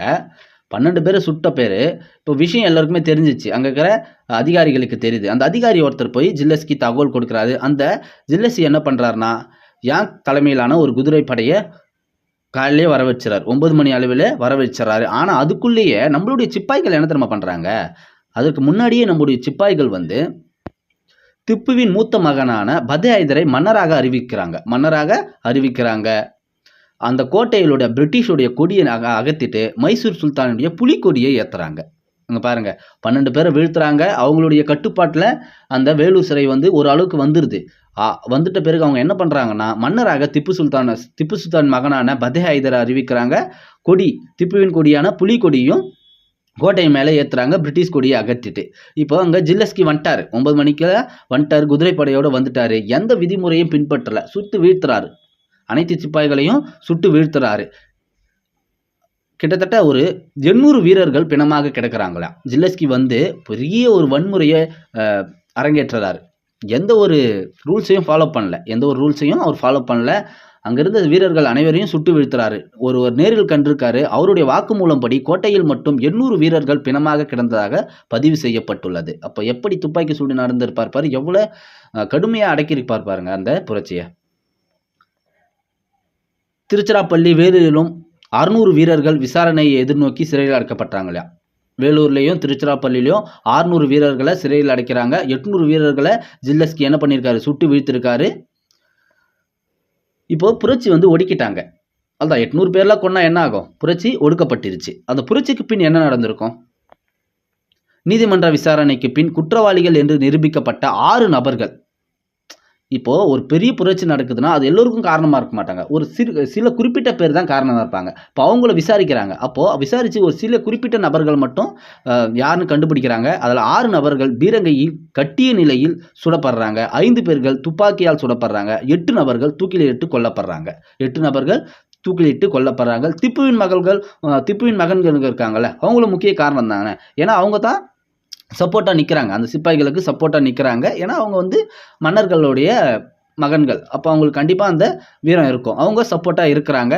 அவங்கள என்ன பண்ணுறாங்கன்னா கல்கத்தாவுக்கு அனுப்புகிறாங்க. கல்கத்தாவுக்கு நாடு கடத்துகிறாங்க பிரிட்டிஷ். கலவரத்தை அடக்குவதில் ஈடுபட்ட அதிகாரிகளுக்கு பரிசு தொகை, பதவி உயர்வும் வழங்கப்பட்டது. கர்னல் ஜில்லஸ்பிக்கு வந்து 7000 பக்கோடா வெகுமதியாக அளிக்கப்பட்டது. 7000 பக்கோடா ஜில்லஸ்பிக்கு வெகுமதியாக அளிக்கப்பட்டது. இது ஒரு ப்ரீவியஸ் இயர் கொஸ்டின். இப்போ இந்த புரட்சி நடந்துச்சுல்ல, இதுக்கு காரணம் யாருன்னா பிரிட்டிஷ் தான் காரணம். அப்போ அந்த அதிகாரிகளை தேடுறாங்க. தேடி விசாரிச்சு அவங்களையும் பணி நீக்கம் செய்கிறாங்க. அப்படி இந்த தலைமை தளபதி ஜான் கிரடாக், உதவி தளபதி அக்னியூ, ஆளுநர் வில்லியம் பெண்டிங் புரட்சி நடக்க காரணமாக என்று கருதப்பட்டு அவர்களை பணி நீக்கம் செய்கிறாங்க. இந்த நேம்லாம் ஞாபகம் இருக்கணும். தலைமை தளபதி ஜான் கிரடாக், உதவி தளபதி அக்னியூ, ஆளுநர் வில்லியம் பெண்டிங் புரட்சி நடக்க காரணமாக என்று கருதப்பட்டு அவர்களை பணி நீக்கம் செய்கிறாங்க. அவங்களை இங்கிலாந்துக்கு அழைத்து கொள்கிறாங்க. புதிய இராணுவ விதிமுறைகள் திரும்ப பெறப்பட்டது. புதிய இராணுவ விதிமுறைகள் திரும்பப்பட்டது. ஏன்னா இந்த விதிமுறைகள் தான் புரட்சி வெடிக்கவே காரணமாக இருக்குது. அதனால் அந்த விதிமுறைகளையும் ரத்து செய்கிறாங்க. இப்படி தான் வேலூர் புரட்சி தொடங்கி அதை ஒடுக்குறாங்க. ஆங்கிலேயருக்கு எதிரான தொடக்க கால கிளர்ச்சிகள். இந்த டாப்பிக்கை நம்ம முழுமையாக கம்ப்ளீட் பண்ணி முடிச்சிருக்கோம். புலித்தேவர், வேலுநாச்சியார், வீரபாண்டிய கட்டபொம்மன், மருது சகோதரர்கள், திருச்சிராப்பள்ளி பேரறிக்கை, வேலூர் புரட்சி, தீரன் சின்னமலை, இந்த அனைத்து பாளையக்காரர்களையும் நம்ம பார்த்து முடிச்சாச்சு. இன்னும் நம்ம இவங்களுடைய ப்ரீவியஸ் இயர் கொஸ்டின், இந்த டாப்பிக்கான ப்ரீவியஸ் இயர் கொஸ்டின் மட்டும் கம்ப்ளீட் பண்ணிட்டா ஒரு டோட்டலாக ஒரு டாப்பிக்கை நம்ம முடிச்சிட்டோம். இப்போ அந்த ப்ரீவியஸ் இயர் கொஸ்டின்ஸ் தான் நம்ம பார்க்க போகிறோம். முதல் கேள்வி பாருங்க. கூற்று: ஆங்கிலேயரை எதிர்த்து போர் புரிந்து வெற்றி பெற்றவர் வேலுநாச்சியார். சரியா? ஆமாம், கூற்று சரி. ஆங்கிலேயரை எதிர்த்து போர் புரிந்து வெற்றி பெற்றவர் வேலுநாச்சியார். அதாவது இவருடைய கணவர் சிவகங்கையினுடைய மன்னர் முத்து வடுகநாதர். இவரை கர்னல் பாஞ்சோர் படை காளையக்கர் கோவில் என்ற இடத்துல போரிட்டு தோற்கடித்து கொன்னுடுவாங்க. இவங்களை பழிவாங்கிறதுக்காக வேலுநாச்சியார் ஒரு 8 ஆண்டுகள் கழித்து மீண்டும் 1780 பிரிட்டிஷாரை எதிர்த்து போர் செய்து வெற்றி பெறுவாங்க. ஆங்கிலேயரை எதிர்த்து போர் புரிந்து வெற்றி பெற்றவர் வேலுநாச்சியார். எஸ், சரி. வேலுநாச்சியாருக்கு ஹைதர் அலி படை உதவி செய்தது. அவங்க கணவரை கொண்டுட்ட பிறகு இவங்க என்ன பண்ணுவாங்கன்னா திண்டுக்கல்ல 8 ஆண்டுகள் இருப்பாங்க. கோபால நாயக்கருடைய அரவணைப்பில் அந்த 8 ஆண்டுகளில் ஒரு படைப்பிரிவை உருவாக்கி அவங்க பயிற்சி கொடுப்பாங்க. ஹைதர் அலி கிட்டையும் போய் ஹெல்ப் கேட்பாங்க. ஹைதர் அலி கிட்ட போய் இது போல் ஹெல்ப் கேட்பாங்க. ஒரு 5000 குதிரைப்படை, 5000 காலப்படை வேணும், நான் பிரிட்டிஷை எதிர்க்க அப்படின்னு சொல்லிட்டு கேட்பாங்க. ஹைதர் அலியும் இவங்களுடைய வலிமையை பார்த்து வியந்து உதவியும் செய்வார். அப்போது வேலுநாச்சியாருக்கு ஹைதர் அலியின் படை உதவி செய்தது. எஸ், உதவி செய்வது. அவங்க ஒரு கடிதம் எழுதுவாங்க. அந்த கடிதம் உருது மொழியில் எழுதப்பட்டிருக்கும். அப்போது கூற்று காரணம் இரண்டும் சரி. மேலும் காரணம் கூற்றை சரியாக மெய்ப்பிக்கிறது. ஆமாம், ஆப்ஷன் சி சரிதான்.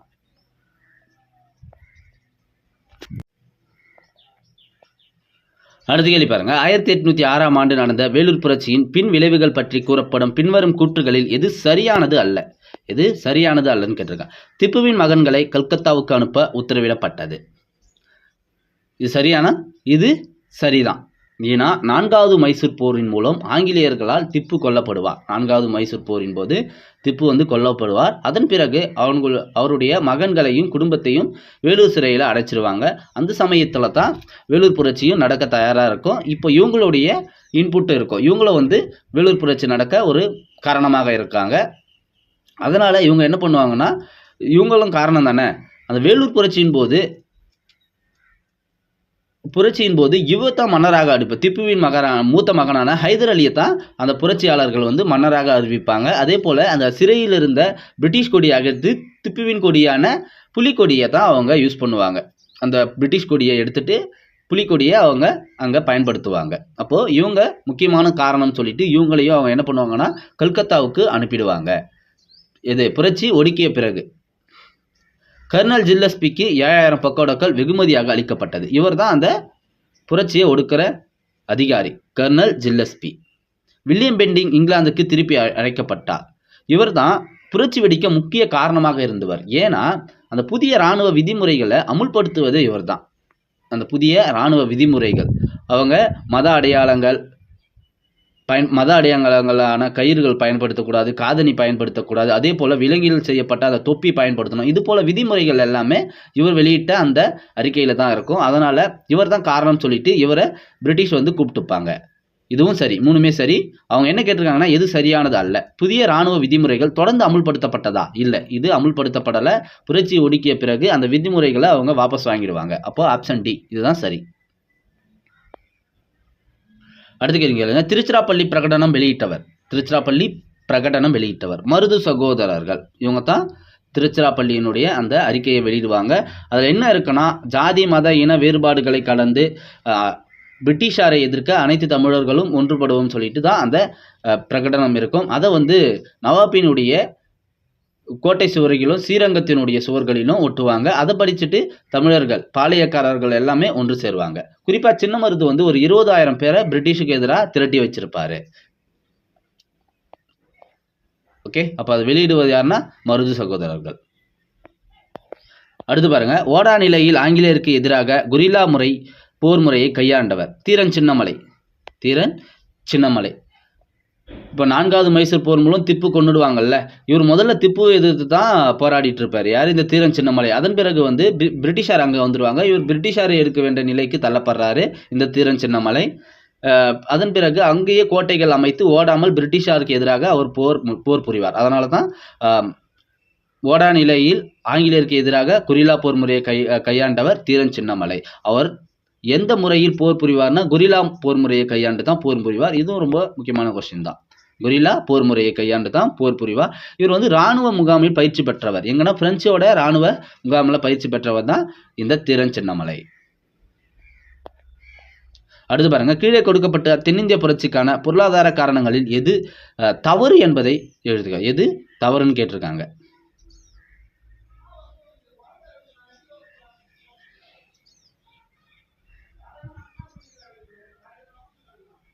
திண்டுக்கல்லில் 25% அதிகமாக வரி உயர்த்தப்பட்டது.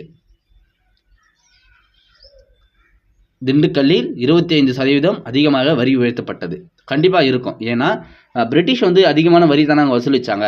அப்போது இதை வந்து நம்ம லாஜிக்காகவே இந்த கொஸ்டினை பார்த்தா ஆன்சர் பண்ணிடலாம். பாருங்களேன், திண்டுக்கல்லில் 25% அதிகமாக வரி உயர்த்தப்பட்டது. எஸ். 50% வரி மக்களின் நலனுக்கு உபயோகப்படுத்தப்பட்டது. இருக்குமா? இல்லை. பிரிட்டிஷ் வந்து மக்களுடைய நலனுக்கு எதுவுமே பண்ணலை. அப்போது கண்டிப்பாக இது தப்பாக இருக்கும். பிரிட்டிஷார் மன்னர்களிடம் கடன் பெற்றனர். இதுவும் தப்பு. பிரிட்டிஷார் மன்னர்களிடம் கடன் பெற்றனர் இல்லை. 1798 அங்கே கடுமையான பஞ்சம் ஏற்பட்டது. ஆமாம், கடுமையான பஞ்சம் ஏற்பட்டது. அப்போது இதில் 1, 4 சரி, 2, 3 தப்பு. 1, 4 சரி, 2, 3 தப்பு. லாஜிக்காகவே 1, 4 சரி, 2, 3 தப்பு. இந்த கொஸ்டின் நம்ம லாஜிக்காக பார்த்தாலே ஆன்சர் பண்ணிடலாம். அடுத்து கேள்வி பாருங்க, 1806 வேலூர் கழகம் நடந்தபோது சென்னை மாகாணத்தின் கவர்னராக இருந்தவர் William Bentinck. Yes, William Bentinck. Kattabomman ஆங்கிலேயர்களால் எப்பொழுது தூக்கிலிடப்பட்டார்? கட்டபொம்மன் ஆங்கிலேயர்களால் எப்பொழுது தூக்கிலிடப்பட்டார்? 1799 அக்டோபர் 16 தூக்கிலிடப்பட்டிருப்பார். எங்க? கயத்தாறு கோட்டையில். பாஞ்சாலங்குறிச்சியினுடைய கோட்டை முற்றுகையிட்ட பிறகு அவர் புதுக்கோட்டைக்கு தப்பி போவார். புதுக்கோட்டை மன்னரும் எட்டயபுரம் மன்னரும் செய்த துரோகத்தால் மீண்டும் அவங்க பிரிட்டிஷ் கிட்ட போய் இவர் மாட்டிப்பார். பிரிட்டிஷ் வந்து இவரை அரெஸ்ட் பண்ணிடுவாங்க. அவர் இட்டுன்னு போயிட்டு விசாரணை நடத்துவாங்க. மன்னிப்பு கேள், நான் உன்னை விட்டுருன்னு சொல்லுவாங்க. ஆனால் அவர் எந்த மன்னிப்புமே கேட்க மாட்டார். அவரை கயத்தாறு கோட்டையில் பாளையக்காரர்களுடைய முன்னிலையில் ஒரு புளிய மரத்தினுடைய அடியில் தூக்கில் போடுவாங்க. 1799 அக்டோபர் 16 இவருடைய அமைச்சரான சிவசுப்பிரமணியம் வந்து அக்டோபர் 13 நாகலாபுரத்தில் தூக்கில் போடுவாங்க. அக்டோபர் 13. அடுத்த கேள்வி பாருங்க, சரியான கூற்றை தேர்வு செய்க. புலித்தேவர் ஹைதர் அலி மற்றும் பிரெஞ்சுக்காரர்களின் உதவியை பெற முயன்றார். கூற்று. எஸ். மராத்தியர்களோடு ஏற்கனவே தொடர் போர்களில் ஈடுபட்டு கொண்டிருந்ததால் ஹைதர் அலியால் புலித்தேவருக்கு உதவ முடியாமல் போனது. அதாவது களக்காட்டில் தான் இந்த சம்பவம் நடக்கும். களக்காட்டில் மாபுஸ்கானுக்கும் ஹைதர் அலிக்கு எதிராக போர் ஏற்படும். இதில் வந்து புலித்தேவர் என்ன பண்ணுவார்னா ஹைதர் அலி உதவியை கேட்பார். ஆனால் ஹைதர் அலி அந்த டைமில் வந்து பிரெஞ்சுக்காரர்களோட ஹைதர் அலியும் பிரெஞ்சுக்காரனுடைய உதவி கேட்பார். ஆனால் அவங்க வந்து மராத்தியர்களோட போர் புரிஞ்சிட்டு இருப்பாங்க. அதனால் அவங்களால உதவ முடியாத போயிடும். ஆனால் அதே சமயத்தில் திருவிதாங்கூர் மன்னர் வந்து ஒரு 2000 குதிரைப்படை வீரர்களை அந்த களக்காட்டுக்கு அனுப்புவார். ஹைதர் அலிக்கு புலித்தேவருக்கு உதவ திருவிதாங்கூர் மன்னர் வந்து 2000 குதிரைப்படைகளை அனுப்புவார். இப்போ இந்த கேள்வி பாருங்க, புலித்தேவர் ஹைதர் அலி மற்றும் பிரெஞ்சுக்காரர்களின் உதவியை பெற முயன்றார். ஆனால் மராத்தியர்களோடு ஏற்கனவே தொடர் போர்களில் ஈடுபட்டு கொண்டிருந்ததால் ஹைதர் அலியால் புலித்தேவருக்கு உதவ முடியாமல் போனது. எஸ், சரி, ஓகேவா. சி, கூற்று மற்றும் காரணம் ஆகியவை சரி. காரணம் கூற்றை விளக்குகிறது, சரியாக விளக்குகிறது. Option C. இந்த போர் வந்து களக்காட்டில் நடக்கும், மாபுஸ்கானுக்கு எதிராகத்தான் நடக்கும். இதில் வந்து யார் ஜெயிப்பாங்க? புலித்தேவர் தான் ஜெயிப்பார், மாபுஸ்கான் தோற்றுருவார். டேஷின் இயற்பெயர் குமாரசாமி நாயக்கர். ஊமத்துறையோட இயற்பெயர் தான் குமாரசாமி நாயக்கர். ஊமத்துறையின் இயற்பெயர் தான் குமாரசாமி நாயக்கர். இவங்க வந்து கட்டபொம்மனுடைய சகோதரர்கள் தான் இந்த ஊமத்துறையும் சிவத்தையாவும். கட்டபொம்மன் இறந்த பிறகு இவங்க வந்து பாளையங்கோட்டை சிறையில் அடைக்கப்பட்டுருவாங்க. ஊமத்துறையும் சிவத்தையாவும் அங்கிருந்து தப்பிச்சு கமுதிக்கு வந்துடுவாங்க. கமுதியிலிருந்து சின்னமருது இப்போ என்ன பண்ணுவார்னா கூப்பிட்டு வந்து சிறுவயலுக்கு அழைத்து விடுவார். அவருடைய தலைமையிடமான சிறுவயலுக்கு அழைத்து வருவாங்க.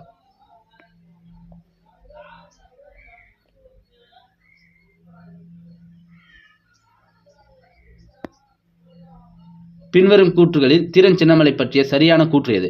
தீரன் சின்னமலை ஆங்கிலேய கிழக்கிந்திய கம்பெனியை எதிர்த்து போரிட்டு கொங்கு நாட்டு பாளையக்காரர் ஆவார். இவர் கொங்கு நாட்டு பாளையக்காரர். இவர் பிரெஞ்சுக்காரர்களாலும் திப்புவாலும் பயிற்சி அளிக்கப்பட்ட பாளையக்காரர். எஸ். 1800 அவர் தூக்கிலிடப்பட்டு 1805 ஜூலை 31 வரை பிரெஞ்சுக்காரர்களுக்கு எதிராக போராடினார். இது மட்டும் தப்பு. அப்போ 1, 2 சரி. 1, 2 சரி. அடுத்த கேள்வி பாருங்க. வலிமையான எதிரியின் முன் அடிப்படைதலின் பாசாங்கும் சரணடைதலின் ஒத்திவைப்பும் என்ற பழமொழியின்படி ஆங்கிலேயருக்கு எதிரான பாளையக்காரர் கூட்டமைப்பு வழிகாட்டிய நூல் எது? பஞ்சதந்திரம். அடுத்து பாருங்க. கீழ்காண்பவைகளில் கட்டபொம்மனை பற்றிய தகவல்களில் எவை சரியானவை? ஜாக்சன் ராமநாதபுரத்தில் உள்ள ராமலிங்க விலாசில் கட்டபொம்மனை சந்திக்க இசைந்தார்.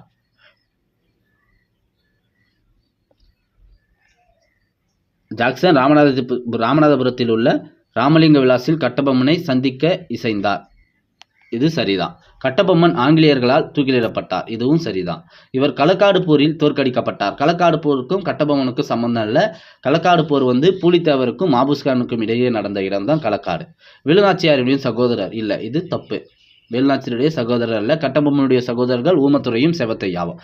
முதல் 2மே சரிதான். கட்டபொம்மன் ஆங்கிலேயர்களால் தூக்கிலிடப்பட்டார். கயத்தாறு கோட்டையில் சக பாளையக்காரர்கள் முன்னிலையில் 1799 அக்டோபர் 16 தூக்கிலிடப்பட்டார். இது சரிதான். அப்போ 1, 2 சரி.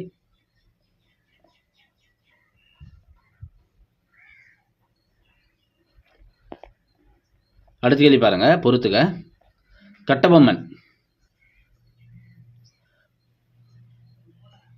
கட்டபொம்மன் அதாவது அவங்க பாளையக்காரர்களை எதிர்க்க பிரிட்டிஷ் நியமித்த அதிகாரிகள் கொடுத்துருக்காங்க. கட்டபொம்மனை எதிர்க்க நியமித்த அதிகாரி யார்? பானர்மேன். மருது சகோதரர்கள் காலின் மெக்கெல்லே, யூசப் கான், கேப்டன் கேம்பல். யூசப் கான் யாரு? மருதநாயகம். முதல்ல மருதநாயகம் வந்து புலித்தேவரனை வெற்றி கொள்வார். வெற்றி கொண்டிட்ட பிறகு அவர் வந்து வாசுதேவநல்லூர், பனையூர் மற்றும் நெற்கட்டு சவல் இந்த பகுதியெல்லாம் கைப்பற்றுவார்ல. இந்த பகுதியெல்லாம் கைப்பற்றிட்டு அவர் வந்து ஆட்சி செஞ்சுட்டு இருப்பார்.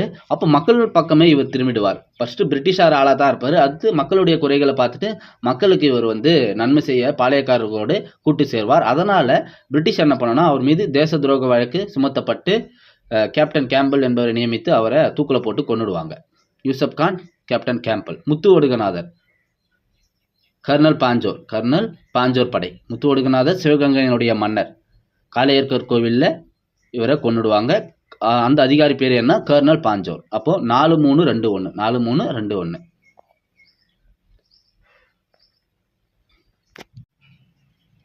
அடுத்த கேள்வி பாருங்க. சரியானவற்றை தேர்ந்தெடுக்கவும். பாளையக்காரர்கள் அவங்கள அடப்பதற்காக நியமிக்கப்பட்ட அதிகாரிகள். கர்னல் மேக்ஸ்வெல் இவர் வந்து மருது சகோதரர்களை அடக்குவதற்காக பிரிட்டிஷார் நியமிக்கப்பட்ட அதிகாரிகள் என்பது சரி. டபிள்யூசி ஜாக்சன் கட்டபொம்மனிடம் வரி வசூலிப்பதற்காக நியமிக்கப்பட்ட அதிகாரி தான் இந்த டபிள்யூசி ஜாக்சன். இவர் ஒரு ஆணவமான அதிகாரியாக இருந்தார். ஏன்னா 3310 பக்கோடா வந்து செலுத்த வேண்டும், கட்டபொம்மன் செலுத்த வேண்டும் சொல்லியிருப்பான். ஆனால் கட்டபொம்மன் அதை மறுப்பார். நாங்கள் அவ்வளோலாம் செலுத்தக்கூடாது என்ற ஒரு கருத்தை கட்டபொம்மன் சொல்லுவார். அதனால் ராமநாதபுரத்தில் வந்து சந்திக்கணும்னு சொல்லிட்டு கட்டபொம்மனை சொல்லுவார். ஆனால் கட்டபொம்மனும் போய் சந்திப்பார். ஆனால் அவர் அனுமதி தரமாட்டார் பார்க்கறதுக்கு. அவர் தான் சந்திக்கவும் சொல்லுவார், மறுபடியும் அவர் மறுத்துடுறாரு. மறுபடியும் குற்றாலம், ஸ்ரீவில்லிபுத்தூர் இந்த இடத்துக்கெல்லாம் போய் சந்திக்க போவார், அங்கேயும் மறுத்துருவார். மறுபடியும் ராமநாதபுரத்தில் 3வது முறையாக அவர் சந்திப்பார். அந்த சந்திப்பில் ஒரு 3 மணி நேரம் கட்டபொம்மன் நிற்க வைக்கப்பட்டு அசிங்கப்படுத்தப்படுவார். அங்கிருந்து கட்டபொம்மன் தப்பிப்பார். அங்கிருந்து கட்டபொம்மன் ஊமத்துறை உதவியுடன் தப்பிப்பார். சிவசுப்பிரமணியம் வந்து அரெஸ்ட் பண்ணிடுவாங்க. இதெல்லாம் நம்ம முன்னாடியே பார்த்தோம். இப்போ ஜாக்சன் என்பது கட்டபொம்மனிடம் வரி வசூலிப்பதற்காக நியமிக்கப்பட்ட ஒரு அதிகாரி. கர்னல் அக்னிவ் கோபால நாயக்கர் என்பது தவறு. கர்னல் இல்லிஸ் வேலுநாச்சியார் என்பதும் தவறு. இது ரெண்டுமே தவறு. அப்போ 1, 2 சரி. ஆங்கிலேயருடன் சண்டையிட்ட வீரபாண்டிய கட்டபொம்மன் தூக்கிலிடப்பட்ட இடம். கட்டபொம்மன் எங்கே தூக்கிலிடப்பட்டார்? கயத்தாறு கோட்டையில் சக பாளையக்காரர்கள் முன்னிலையில் 1799 அக்டோபர் 16 தூக்கிலிடப்படுவார். புதுக்கோட்டை மற்றும் எட்டயபுர மன்னர்கள் துரோகத்தால் தான் கட்டபொம்மன் தூக்கிலிடப்படுவார். ஏன்னா அவர் பாஞ்சாலங்குறிச்சியிலிருந்து தப்பிச்சு புதுக்கோட்டைக்கு தான் போவார். அங்கே அவங்க அடைக்கலம் கொடுக்குறாப்போல கொடுத்து காட்டி கொடுத்துருவாங்க. புதுக்கோட்டையும் எட்டயபுரமும் காட்டி கொடுத்ததுனால தான் கட்டபொம்மன் தூக்கிலிடப்படுறார். நாகலாபுரம் என்பது அவருடைய அமைச்சர் சிவசுப்பிரமணியம் தூக்கிலிடப்பட்ட இடம். அது வந்து 1799 செப்டம்பர் 13. நான் அக்டோபர் 13 முன்னாடி சொல்லியிருப்பேன், அது தப்பு. செப்டம்பர் 13. அடுத்த கேள்வி, கீழே கொடுக்கப்பட்டுள்ள நிகழ்வுகளை காலவரிசைப்படுத்துக. பூலித்தேவனுடைய இறப்பு எப்போ? பூலித்தேவன் வந்து 1767 கேப்டன் கேம்பரல் இவங்க 2 பேருக்கும் சண்டை நடக்கும். அதில் வந்து பூலித்தேவன் தப்பிச்சிருவார். கேப்டன் கேம்பரல் வென்றுவார், பூலித்தேவன் தப்பிச்சிருவார். அதற்கு பிறகு பூலித்தேவனுடைய எந்த தகவலும் நமக்கு கிடைக்காது. அதனால் அதையே நம்ம பூலித்தேவனுடைய இறப்பாக எடுத்துக்கலாம். 1767. ஏன்னா 64 வந்து மருதநாயகம் தூக்கிலிடப்படுவார். தேச துரோகம் குற்றம் சுமத்தப்பட்டு பிரிட்டிஷாரால் தூக்கிலிடப்படுவார் மருதநாயகம். அதன் பிறகு பூலித்தேவர் வந்து வாசுதேவநல்லூர், பனையூர் இந்த பகுதிகளை மீண்டும் கைப்பற்றி அவர் பாளையக்காராக மாறுவார். மீண்டும் அவரை அடக்குவதற்காக 1767 கேப்டன் கேம்ப்ரூல் என்பவரால் நியமிப்பாங்க. குயிலியின் இறப்பு வந்து 1780 வந்து குயிலினுடைய இறப்பு. தற்கொலைப்படை தாக்குதல் மூலம் குயிலி வந்து இறந்துருவாங்க.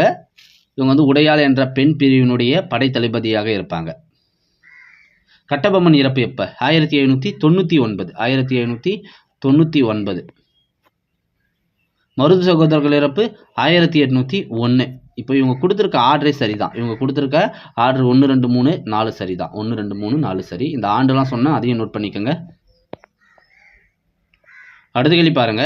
சரியான இணைகளை தேர்வு செய்க. ஒண்டி வீரன் மருது சகோதரா? இல்லை, தப்பு. கோபாலநாயக்கர் திண்டுக்கல் கூட்டமைப்பா? எஸ், சரி. குயிலி பூலித்தேவரா? தப்பு. முத்து வடுகநாதர் காளையக்கர் கோவில் போர்? இது சரி. ஓகேவா? முத்து வடுகநாதர் யாரு? சிவகங்கையினுடைய மன்னர் வேலுநாச்சியாருடைய கணவர் தான் இந்த முத்து வடுகநாதர். கர்னல் பாஞ்சோர் படையினால காளையக்கர் கோவில் போரில் வந்து அவர் தோற்கடிக்கப்பட்டு இறந்துருவார். அப்போ முத்து வடுகநாதர் காளையர்கோர் கோவில் போர் என்பது சரி. காளையர் கோவில் போர். குயிலி என்பது யாருன்னா வேலுநாச்சியாருடைய, முதல்ல சொன்னல, வேலுநாச்சியாருடைய உடையாள் என்ற பெண் படைப்பிரிவினுடைய தலைவர் தான் குயிலி, தளபதி தான் குயிலி. ஒண்டி வீரன் என்பது பூலித்தேவருடைய ஒரு படைப்பிரிவினுடைய தளபதி தான் இந்த ஒண்டி வீரன். அவருடைய ஒரு கை இழந்த பிறகு கூட பல பேருடைய தலைகளை வீழ்த்தி போர்க்களத்தில் அவர் நிற்பார். அவர் தான் ஒண்டி வீரன். அவர் வந்து பூலித்தேவனுடைய தளபதி. குயிலி வந்து வேலுநாச்சியாருடைய தளபதி. இப்போ இங்கே ஆன்சர் எதுனா 2, 4 மட்டும்தான் சரி. 2, 4 மட்டும்தான் சரி. 1, 2, 1, 3 தப்பு. அடுத்து பாருங்க. சிவசுப்பிரமணியம் எங்கு தூக்கிலிடப்படுறார்? நாகலாபுரத்தில் தூக்கிலிடப்படுவார். கட்டபொம்மன் கயத்தாறு கோட்டையில் தூக்கிலிடப்படுறார். மருது சகோதரர்கள் திருப்பத்தூர் கோட்டையில் தூக்கிலிடப்படுறாங்க. தீரன் சின்னமலை சங்ககிரி கோட்டையில் தூக்கிலிடப்படுவார். அப்போ ஆன்சர் பாருங்க. ஆன்சர் சிவசுப்பிரமணியம், நாகலாபுரம், கட்டபொம்மன், கயத்தாறு 3-1. மருது சகோதரர்கள் திருப்பத்தூர் கோட்டை 4, தீரன் சின்னமலை சங்ககிரி கோட்டை. அப்போ 3-1 4-2. Option A 3-1 4-2. ஆங்கிலேயர்களுக்கு எதிரான ஆரம்பகால எதிர்ப்பின் போது திருச்சிராப்பள்ளி பிரகடனத்தை வெளியிட்டவர் யார்? மருது சகோதரர்கள், சின்ன மருதும் பெரிய மருதும் தான் அந்த பிரகடனத்தை வெளியிடுவாங்க. அதில் என்ன எழுதியிருக்குன்னு சொன்னேன், சாதி இன மத வேறுபாடுகளை கடந்து பிரிட்டிஷாரை எதிர்க்க தமிழர்கள் அனைவரும் ஒன்று சேர வேண்டும் என்ற ஒரு அறிக்கை தான் அந்த பிரகடனத்தில் இருக்கும். அதை திருச்சியில் உள்ள ஸ்ரீரங்க கோவிலிலும் திருச்சியில் உள்ள நவாப்பின் கோட்டையிலும் ஒட்டுவாங்க. அதை பார்த்துட்டு பாளையக்காரர்கள் ஒன்று சேருவாங்க. அதை வெளியிட்டவர்கள் மருது சகோதரர்கள். 1806 வேலூரில் ஒரு வரலாற்று நிகழ்வு நடந்தது, அதை குறிப்பிடுக. 1806 வேலூரில் என்ன நடக்கும்? வேலூர் கழகம் நடக்கும். வேலூர் கழகம். அடுத்த கேள்வி பாருங்க. ஆங்கிலேயருக்கு எதிராக தென்னிந்திய கூட்டமைப்பை உருவாக்கியவர் யார்? தென்னிந்திய கூட்டணியை உருவாக்கியவர் மருது பாண்டியர்கள் தான். அதன் மூலம் தான் அந்த திருச்சிராப்பள்ளி பேரறிக்கை வெளியிடப்படும். தென்னிந்திய கூட்டமைப்பை உருவாக்கியவர்கள் மருது சகோதரர்கள். 1841 ஆண்டு தென்னார்காடு பகுதியில் ஏற்பட்ட புரட்சிக்கான காரணம் வரி விதித்ததற்கு தான். வரி விதித்ததற்கு. அடுத்து பாருங்க. மருது சகோதரர்களின் பிரகடனம் டேஷ் சுவரில் ஒட்டப்பட்டது. சிவகங்கை கோட்டையா, நெற்கட்டும் சேவல் கோட்டையா, காளையக்கர் கோவில் கோட்டையா? இது மூணுமே தப்பு தான். ஓகேங்களா? திருச்சி தான். திருச்சியினுடைய ஸ்ரீரங்க கோவிலையும் நவாப் கோட்டைகளிலும் தான் இது ஒட்டப்படும். அதை பார்த்து தான் பிரிட்டிஷர் உஷாராகி அவங்க ஒரு படையை திரட்டி அந்த தென்னிந்திய கூட்டமைப்பை வீழ்த்துவாங்க. பாஞ்சாலங்குறிச்சி கோட்டையின் மீது தாக்குதல் தொடுத்தவர்? பாஞ்சாலங்குறிச்சி கோட்டையின் மீது தாக்குதல் மேஜர் பேனர்மேன்.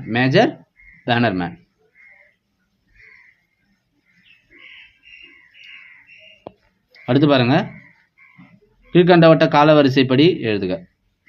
பாண்டிச்சேரி உடன்படிக்கை 1754 நினைக்கிறேன். பயணி சதி திட்டம் 1801. கட்டபொம்மன் தூக்கிலிடுதல் 1799. வேலூர் கழகம் 1806. ஆன்சர் 4-2-3-1. இந்த பாண்டிச்சேரி உடன்படிக்கை மட்டும் சரியான டேட் எனக்கு சரியில்லை, நீங்கள் கன்ஃபார்மாக சொல்லுங்கள். மருது பாண்டியனின் தலைமையிடம் எது? சிறுவயல். மருது பாண்டியர்களுடைய தலைமையிடம் சிறுவயல், சிவகங்கை. மருது பாண்டியர்கள் யார்? முத்து வடுகநாதருடைய படை தளபதிகள் தான் இந்த மருது பாண்டியர்கள். சின்ன மருதுவும் பெரிய மருதுவும். முத்து வடுகநாதர் சிவகங்கையினுடைய மன்னர். அந்த சிவகங்கையில் ஒரு பகுதி தான் இந்த சிறுவயல். அவங்களுடைய தலைமையிடம் சிறுவயல். அடுத்து பாருங்க. வேலூர் கழகத்தை கட்டுப்பாட்டுக்குள் கொண்டு வந்த இராணுவ தளபதி யார்? வேலூர் கழகத்தை கட்டுப்பாட்டுக்குள் கொண்டு வந்த இராணுவ தளபதி யார்? கில்லஸ்பி. இவர் தான் அந்த புரட்சியை ஒடுக்குவார். அவருக்கு வெகுமதியாக 7000 பக்கோடா பிரிட்டிஷ் கொடுக்கும். 7000 பக்கோடாவை பிரிட்டிஷ் கொடுக்கும். அடுத்து பாருங்க. சரியான கூற்றை தேர்வு செய்வோம். பாளையக்கார் முறை காக்கத்திய பேரரசின் நடைமுறையில் இருந்தது. எஸ், காக்கத்திய அரசர் பிரதாபருத்தனுடைய ஆட்சி காலத்தில் தான் இந்த பாளையக்கார முறையை அவங்க பின்பற்றியிருப்பாங்க. கான்சாகிப் இறப்பிற்கு பின் பூலித்தேவர் நெற்கட்டும் சேவலை 1764 மீண்டும் கைப்பற்றினார். எஸ், மருதநாயகனுடைய இறப்புக்கு பிறகு தேச துரோகம் குற்றம் சுமத்தப்பட்டு மருதநாயகத்தை தூக்கிலிடுவாங்க. இறந்த பிறகு நெற்கட்டும் சேவலை பூலித்தேவர் மீண்டும் 1764 கைப்பற்றிடுவார். கம்பெனி நிர்வாகத்திற்கு தகவல் அளிக்காமல் பாளையக்காரர்கள் பேச்சுவார்த்தை ஈடுபட்டதால் யூசப் கான், அதாவது மருதநாயகம் துரோகி என்று குற்றம் சுமத்தப்பட்டு 1764 தூக்கிலிடப்பட்டார். இப்பதான் சொன்னேன். எஸ், சரி. ஒண்டிவீரன் கட்டபொம்மன் படைப்பிரிவுகளில் ஒன்றை தலைமையேற்று வழிநடத்தினார். ஒண்டிவீரன் கட்டபொம்மன் படைப்பிரிவில் ஒன்றை ஏற்று தலைமையேற்று நடத்தினாரா? இல்லை, பூலித்தேவனுடைய படைப்பிரிவுகளில் தான் அவர் தலைமையேற்றார். அப்போ 1, 2, 3 சரி, 4 தப்பு. 1, 2, 3 சரி. Option B. அடுத்து பாருங்க. சரியான விடையை தேர்ந்தெடுக்கவும். சிவகங்கையின் ராணி வேலுநாச்சியார். சிவகங்கையின் ராணி வேலுநாச்சியார். ஆமா, சிவகங்கையினுடைய ராணி தான் வேலுநாச்சியார்.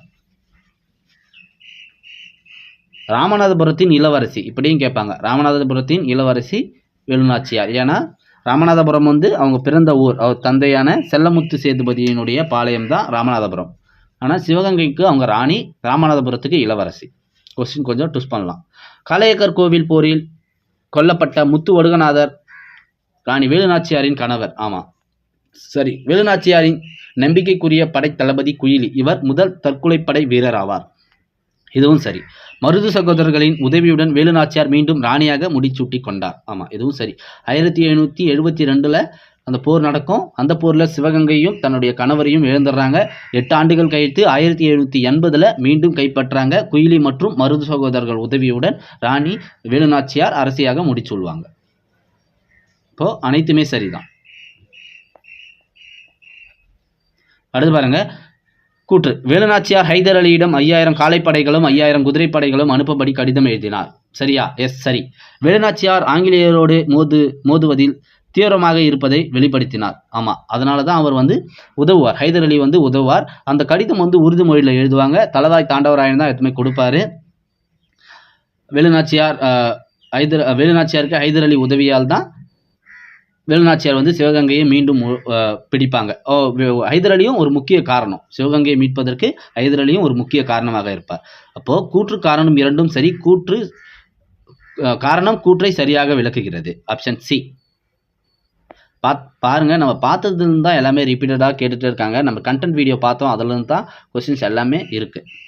கட்டபொம்மனை தூக்கிலிட்டு கொலை செய்வதை நிறைவேற்றியவர். கட்டபொம்மனை தூக்கிலிட்டு கொலை செய்வதை நிறைவேற்றியவர் மேஜர் பானர்மேன்.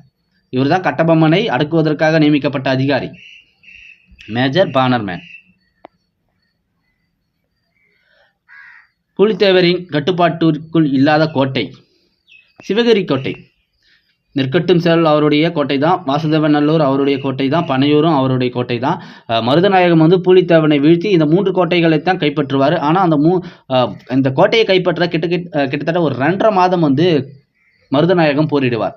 உடனடியாக புலித்தேவரை வீழ்த்த முடியல. பீரங்கி படை திருச்சியிலிருந்து பீரங்கி வந்த பிறகு தான் இவர் போரியை ஸ்டார்ட் பண்ணுவார். 2.5 மாதம் நீடிக்கும் அந்த போர். 2.5 மாதம் நீடிக்கும். கிட்டத்தட்ட 1761 தான் இந்த 3 கோட்டைகளையும் அவர் கைப்பற்றுவார். ஆனால் சிவகிரி கோட்டை அவருடைய கோட்டை அல்ல. புலித்தேவருடைய கோட்டை அல்ல. Option D. அடுத்து பாருங்க, சிவகங்கை வேலுநாச்சியாரின் உடையாள் படைவுக்கு தலைமையேற்றவரின் பெயரை குறிப்பிடுக. குயிலி அவங்க தான் தலைமை ஏற்பாங்க. உடையாள் என்பது யாருன்னு கேட்பாங்க. வேலுநாச்சியாரையும் குயிலியும் பற்றி தகவல் சொல்லி பிரிட்டிஷ் கேட்பாங்க. யாருன்னா இந்த உடையாள். இவங்க ஒரு மேய்ச்சல் தொழில் செய்து கொண்டிருந்த பெண்ணு. அவங்கள தான் பிரிட்டிஷ் கேட்பாங்க. குயிலியும் வேலுநாச்சியார் பற்றி உங்களுக்கு எதனா தெரியுமான்னு கேட்க அவங்க சொல்ல மாட்டாங்க, தெரியாதுன்னு சொல்லிடுறாங்க. அதனால் பிரிட்டிஷ் அவங்கள கொன்னுடும். பிரிட்டிஷ் அந்த உடையாளை கொன்னுடும். அந்த ஞாபகத்துக்காக தான் வேலுநாச்சியார் என்ன பண்ணுவாங்கன்னா, அவங்களுடைய படைப்பிரிவுக்கு ஒன்று உடையாளுடைய பெயரை சூட்டுவாங்க. அதற்கு குயிலியை தலைவராக நியமிப்பாங்க. அவங்களுடைய நடுகளுக்கு தன்னுடைய தாலியை செலுத்தி வணங்குவாங்க வேலுநாச்சியார். அதுக்கு ஆன்சர் ஆப்ஷன் சி. அடுத்து பாருங்க, சிவசுப்பிரமணியார் 1799 செப்டம்பர் 13ஆம் நாளில் தூக்கிலிடப்பட்டார். இடம் நாகலாபுரம். தூக்கிலிடப்பட்ட இடம் கேட்டிருக்காங்க, நாகலாபுரம். கட்டபொம்மன் கயத்தாறு. வேலுநாச்சியாரின் தந்தை பெயர் என்ன? பாருங்க, முத்து குமார ரகுநாத சேதுபதி, செல்லமுத்து விஜய ரகுநாத சேதுபதி, பெரிய உடையார் சேதுபதி, சுந்தரேஸ்வர ரகுநாத சேதுபதி. செல்லமுத்து விஜய ரகுநாத சேதுபதி. செல்லமுத்து விஜய ரகுநாத சேதுபதி என்பது தான் அவருடைய பெயர். சிவகங்கை ராமநாதபுரத்தினுடைய மன்னர். வேலுநாச்சியாருடைய பெண்ணுடைய குழந்தையுடைய பெயர் என்ன? மகளுடைய பெயர் வெள்ளச்சி நாச்சியார். வெள்ளச்சி நாச்சியார் என்பது தான் அவருடைய மகள் பெயர். வேலுநாச்சியாருக்கு தமிழ், ஆங்கிலம், உருது, பிரெஞ்சு இந்த மொழிகள் எல்லாமே தெரியும்.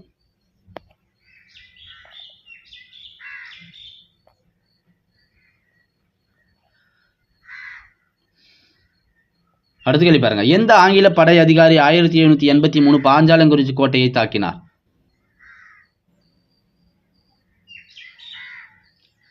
பானர்மேன். ஆனால் இங்கே ஆன்சர் ஆப்ஷன் வேற மாதிரி கொடுத்துருக்காங்க. பானர்மேன் தான்.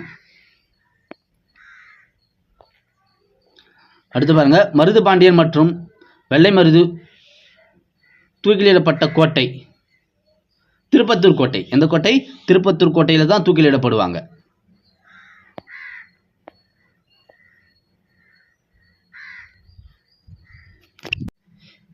இந்தியாவில் பிரிட்டிஷ் காலனி ஆதிக்கத்தை எதிர்த்து போரிட்ட முதல் பெண்ணரசி யார்? வேலுநாச்சியார் தான். வேலுநாச்சியார். அடுத்த கேள்வி, பின்வருவனவற்றுள் எவை 1806ஆம் ஆண்டு நடைபெற்ற வேலூர் சிப்பாய் கழகத்திற்கான காரணங்கள் ஆகும்? ஆப்ஷன்ஸ் பாருங்க, படிச்சு பாருங்க. நான் ஸ்ட்ரைட்டாக உங்களுக்கு ஆன்சர் சொல்லிடுறேன். பதவி உயர்வின்மை, குறைவான சம்பளம், புதிய வகை தலைப்பாகை, சாதிய குறியீடுகள் மற்றும் காதணிகள், சுத்தமாக தாடையை மழித்தல். இதுதான் ஆன்சர். மேலே இருக்கிற ஆப்ஷன்ஸ்லையும் இதே தான் கொடுத்துருப்பாங்க. எதனா ஒரு சில இடத்துல சேஞ்ச் பண்ணி கொடுத்துருப்பாங்க. ஓகேங்களா? அதனால் கிளியராக படிச்சு பாருங்க. அடுத்து, கலெக்டர் ஜாக்சன் மற்றும் வீரபாண்டிய கட்டபொம்மன் ராமநாதபுரம் சந்திப்பு நிகழ்வை குறித்து விசாரிக்க அமைக்கப்பட்ட விசாரணை குழுவில் இடம்பெற்றவர்கள். வில்லியம் பிரவுன், வில்லியம் ஓம், ஜான் காஸ்மேஜர். இவங்க 3 பேர் தான். இவங்க 3 பேருடைய தலைமையில் தான் குழு அமைக்கப்படும். கட்டபொம்மனும் ஆஜராகி நடந்த அனைத்தையுமே சொல்லுவார். அந்த 3 மணி நேரத்தில் என்ன நடந்ததுன்னு சொல்லிட்டு அங்கே சொல்லுவார். அதன் பிறகு கட்டபொம்மன் குற்றமற்றவர் என்று சொல்லிடுவாங்க. சிவசுப்பிரமணியத்தையும் ரிலீஸ் பண்ணிடுவாங்க. ஜாக்சனை பணி நீக்கம் செய்திருவாங்க. Answer option D. அடுத்து, மருது பாண்டியர்கள் தூக்கிலிடப்பட்ட இடம். மருது பாண்டியர்கள் திருப்பத்தூர் கோட்டை. மருது பாண்டியர்கள் தூக்கிலிடப்பட்ட இடம் திருப்பத்தூர் கோட்டை. எந்த பாளையக்காரர் வீரபாண்டிய கட்டபொம்மனுடன் கூட்டு வைத்து கொள்ளவில்லை? சிவகிரி பாளையக்காரர். சிவகிரி பாளையக்காரர் தான் கூட்டு வைக்க மாட்டார். அடுத்து, வேலூர் கழகத்தின் போது இந்திய ராணுவ வீரர்கள் யாருடைய கொடியை ஏற்றினார்கள்? திப்பு சுல்தானுடைய கொடியை தான் ஏற்றுவாங்க. ஏன்னா திப்பு தான் வந்து வேலூர் புரட்சியின் போது சிறையில் இருந்திருப்பார். அவரும் ஒரு காரணமாக இருந்திருப்பார் அந்த புரட்சி நடக்க. அதனால் அவரே மன்னராக அறிவிக்கப்பட்டு பிரிட்டிஷ் கொடியை நீக்கிட்டு திப்புவின் கொடியான புலிக்கொடியை ஏற்றுவாங்க. திப்பு சுல்தானுடைய கொடி. திப்பு சுல்தானுடைய மகன்கள். திப்பு வந்து 4ஆம் மைசூர் போரில் இறந்துருவார். அவருடைய மகன்களை சொல்கிறேன் நான்.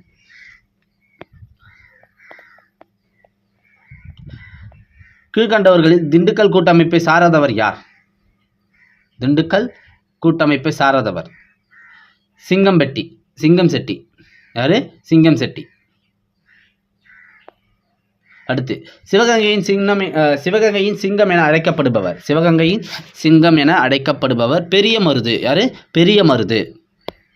அடுத்து, பாளையக்காரர்களை அவர்களின் ஆட்சி பகுதிகளோடு சரியாக பொறுத்துக. பாளையக்காரர்களை அவர்களின் ஆட்சி பகுதிகளோடு சரியாக பொறுத்துக. கட்டபொம்மன் பாஞ்சாலங்குறிச்சி.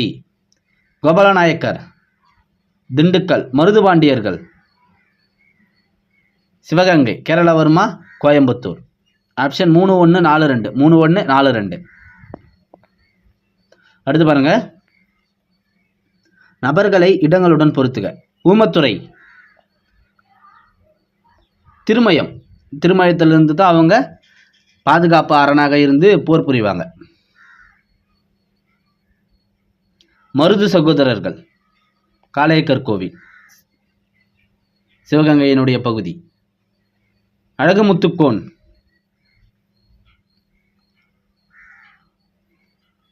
கட்டலாங்குளம். அழகுமுத்துக்கோன் கட்டலாங்குளம். தீரன் சின்னமலை ஓடாநிலை. ஆன்சர் பாருங்க, 2-3-4-1. 2-3-4-1. இது அழகுமுத்துக்கோன் பற்றி நம்ம பார்த்துருக்க மாட்டோம். அப்போ நீங்கள் இதை தெரிஞ்சு வச்சுக்கோங்க. அடுத்து, 1857ஆம் ஆண்டு கிளர்ச்சிக்கு முந்தைய மற்றும் மிகவும் பிரபலமான கழகங்களின் இதுவும் ஒன்று. முந்தைய 1857 பெருங்கிளர்ச்சி நடக்கும். அதுக்கு முன்னாடி நடந்த முக்கியமான கிளர்ச்சி கேட்டிருக்காங்க. அது வேலூர் சிப்பாய் கழகம் தான். 1806 நடைபெறும்.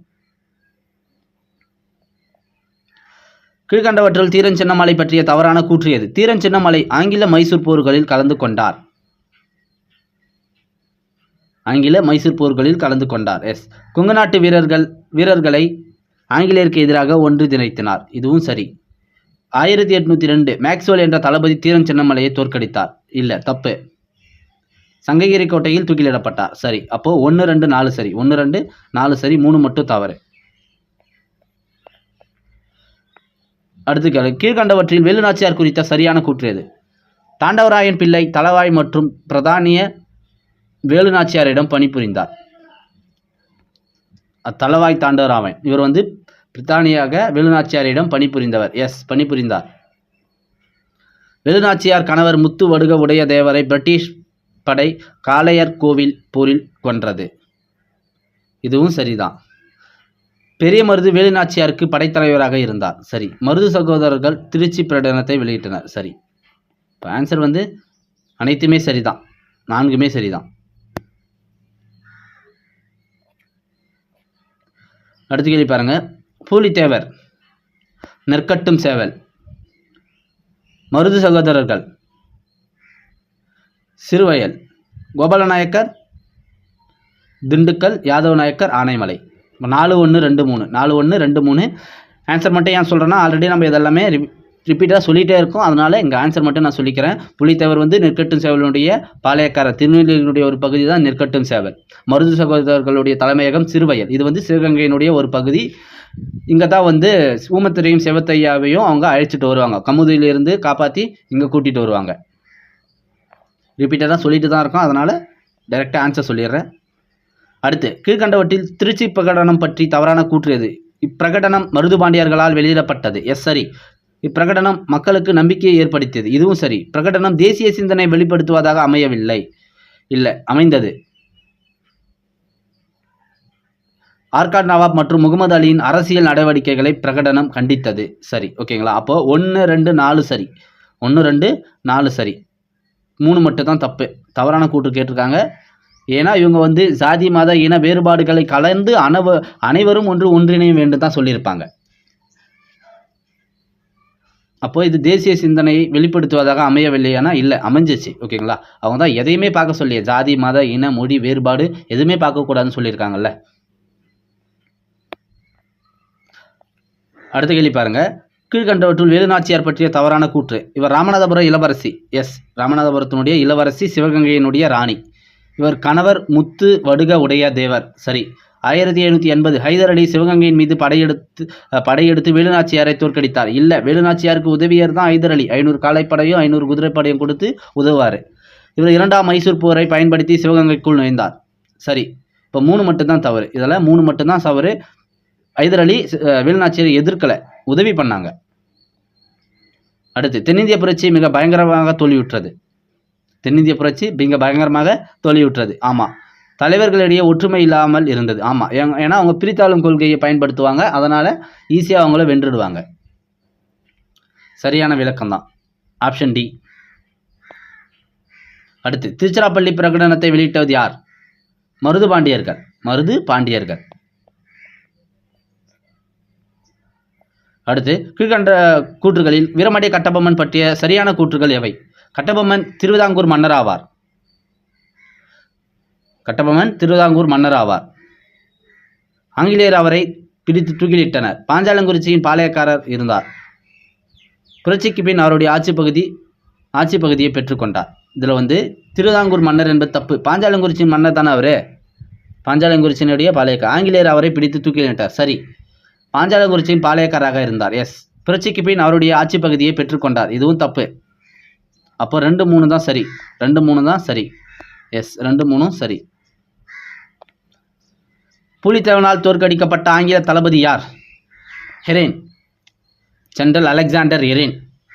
இவர் தான் வந்து மதுரையை எளிதாக வீழ்த்திடுவாங்க. மாபுஸ்கானும் ஹெரேனும் கூட்டு வைத்து போயிட்டு மதுரையை எளிதாக வீழ்த்திடுவாங்க. அதுக்கடுத்து திருநெல்வேலி அட்டாக் பண்ண சொல்லுவாங்க பிரிட்டிஷும். ஆனால் அவர் என்ன சொல்லுவார்னா, நான் தாக்க முடியாது. ஏன்னா புலித்தேவர் மிகவும் வலிமை வாய்ந்தவர். அதே போல் இவங்க கிட்ட வந்து போதுமான பீரங்கி இருக்காது. சம்பளம் குறைவாகவும் சம்பள பிரச்சனையும் இருக்கும் படை வீரர்களுக்கு. அதனால் ஹெரேன் என்ன சொல்லிடுவார், புலித்தேவனை அட்டாக் பண்ண மாட்டேன்னு சொல்லிட்டு பின்வாங்கிடுவார். முதல் மோதல்லையே பின்வாங்கிடுவார். அப்போ தோற்கடிக்கப்பட்ட ஆங்கில தளபதி யாருன்னா general Alexander Heron. Answer option A. அவ்வளோதான் நண்பர்களே. இந்த டாப்பிக்கான ப்ரீவியஸ் இயர் கொஸ்டினும் நம்ம கம்ப்ளீட்டாக பார்த்து முடிச்சிட்டோம். இந்த முழு டாப்பிக்கையும் நம்ம முடிச்சிட்டோம். ஓகேங்களா? முழு டாப்பிக்கும் முடிச்சிட்டோம். இன்னொரு பதிவில் நம்ம பார்க்கலாம். நன்றி.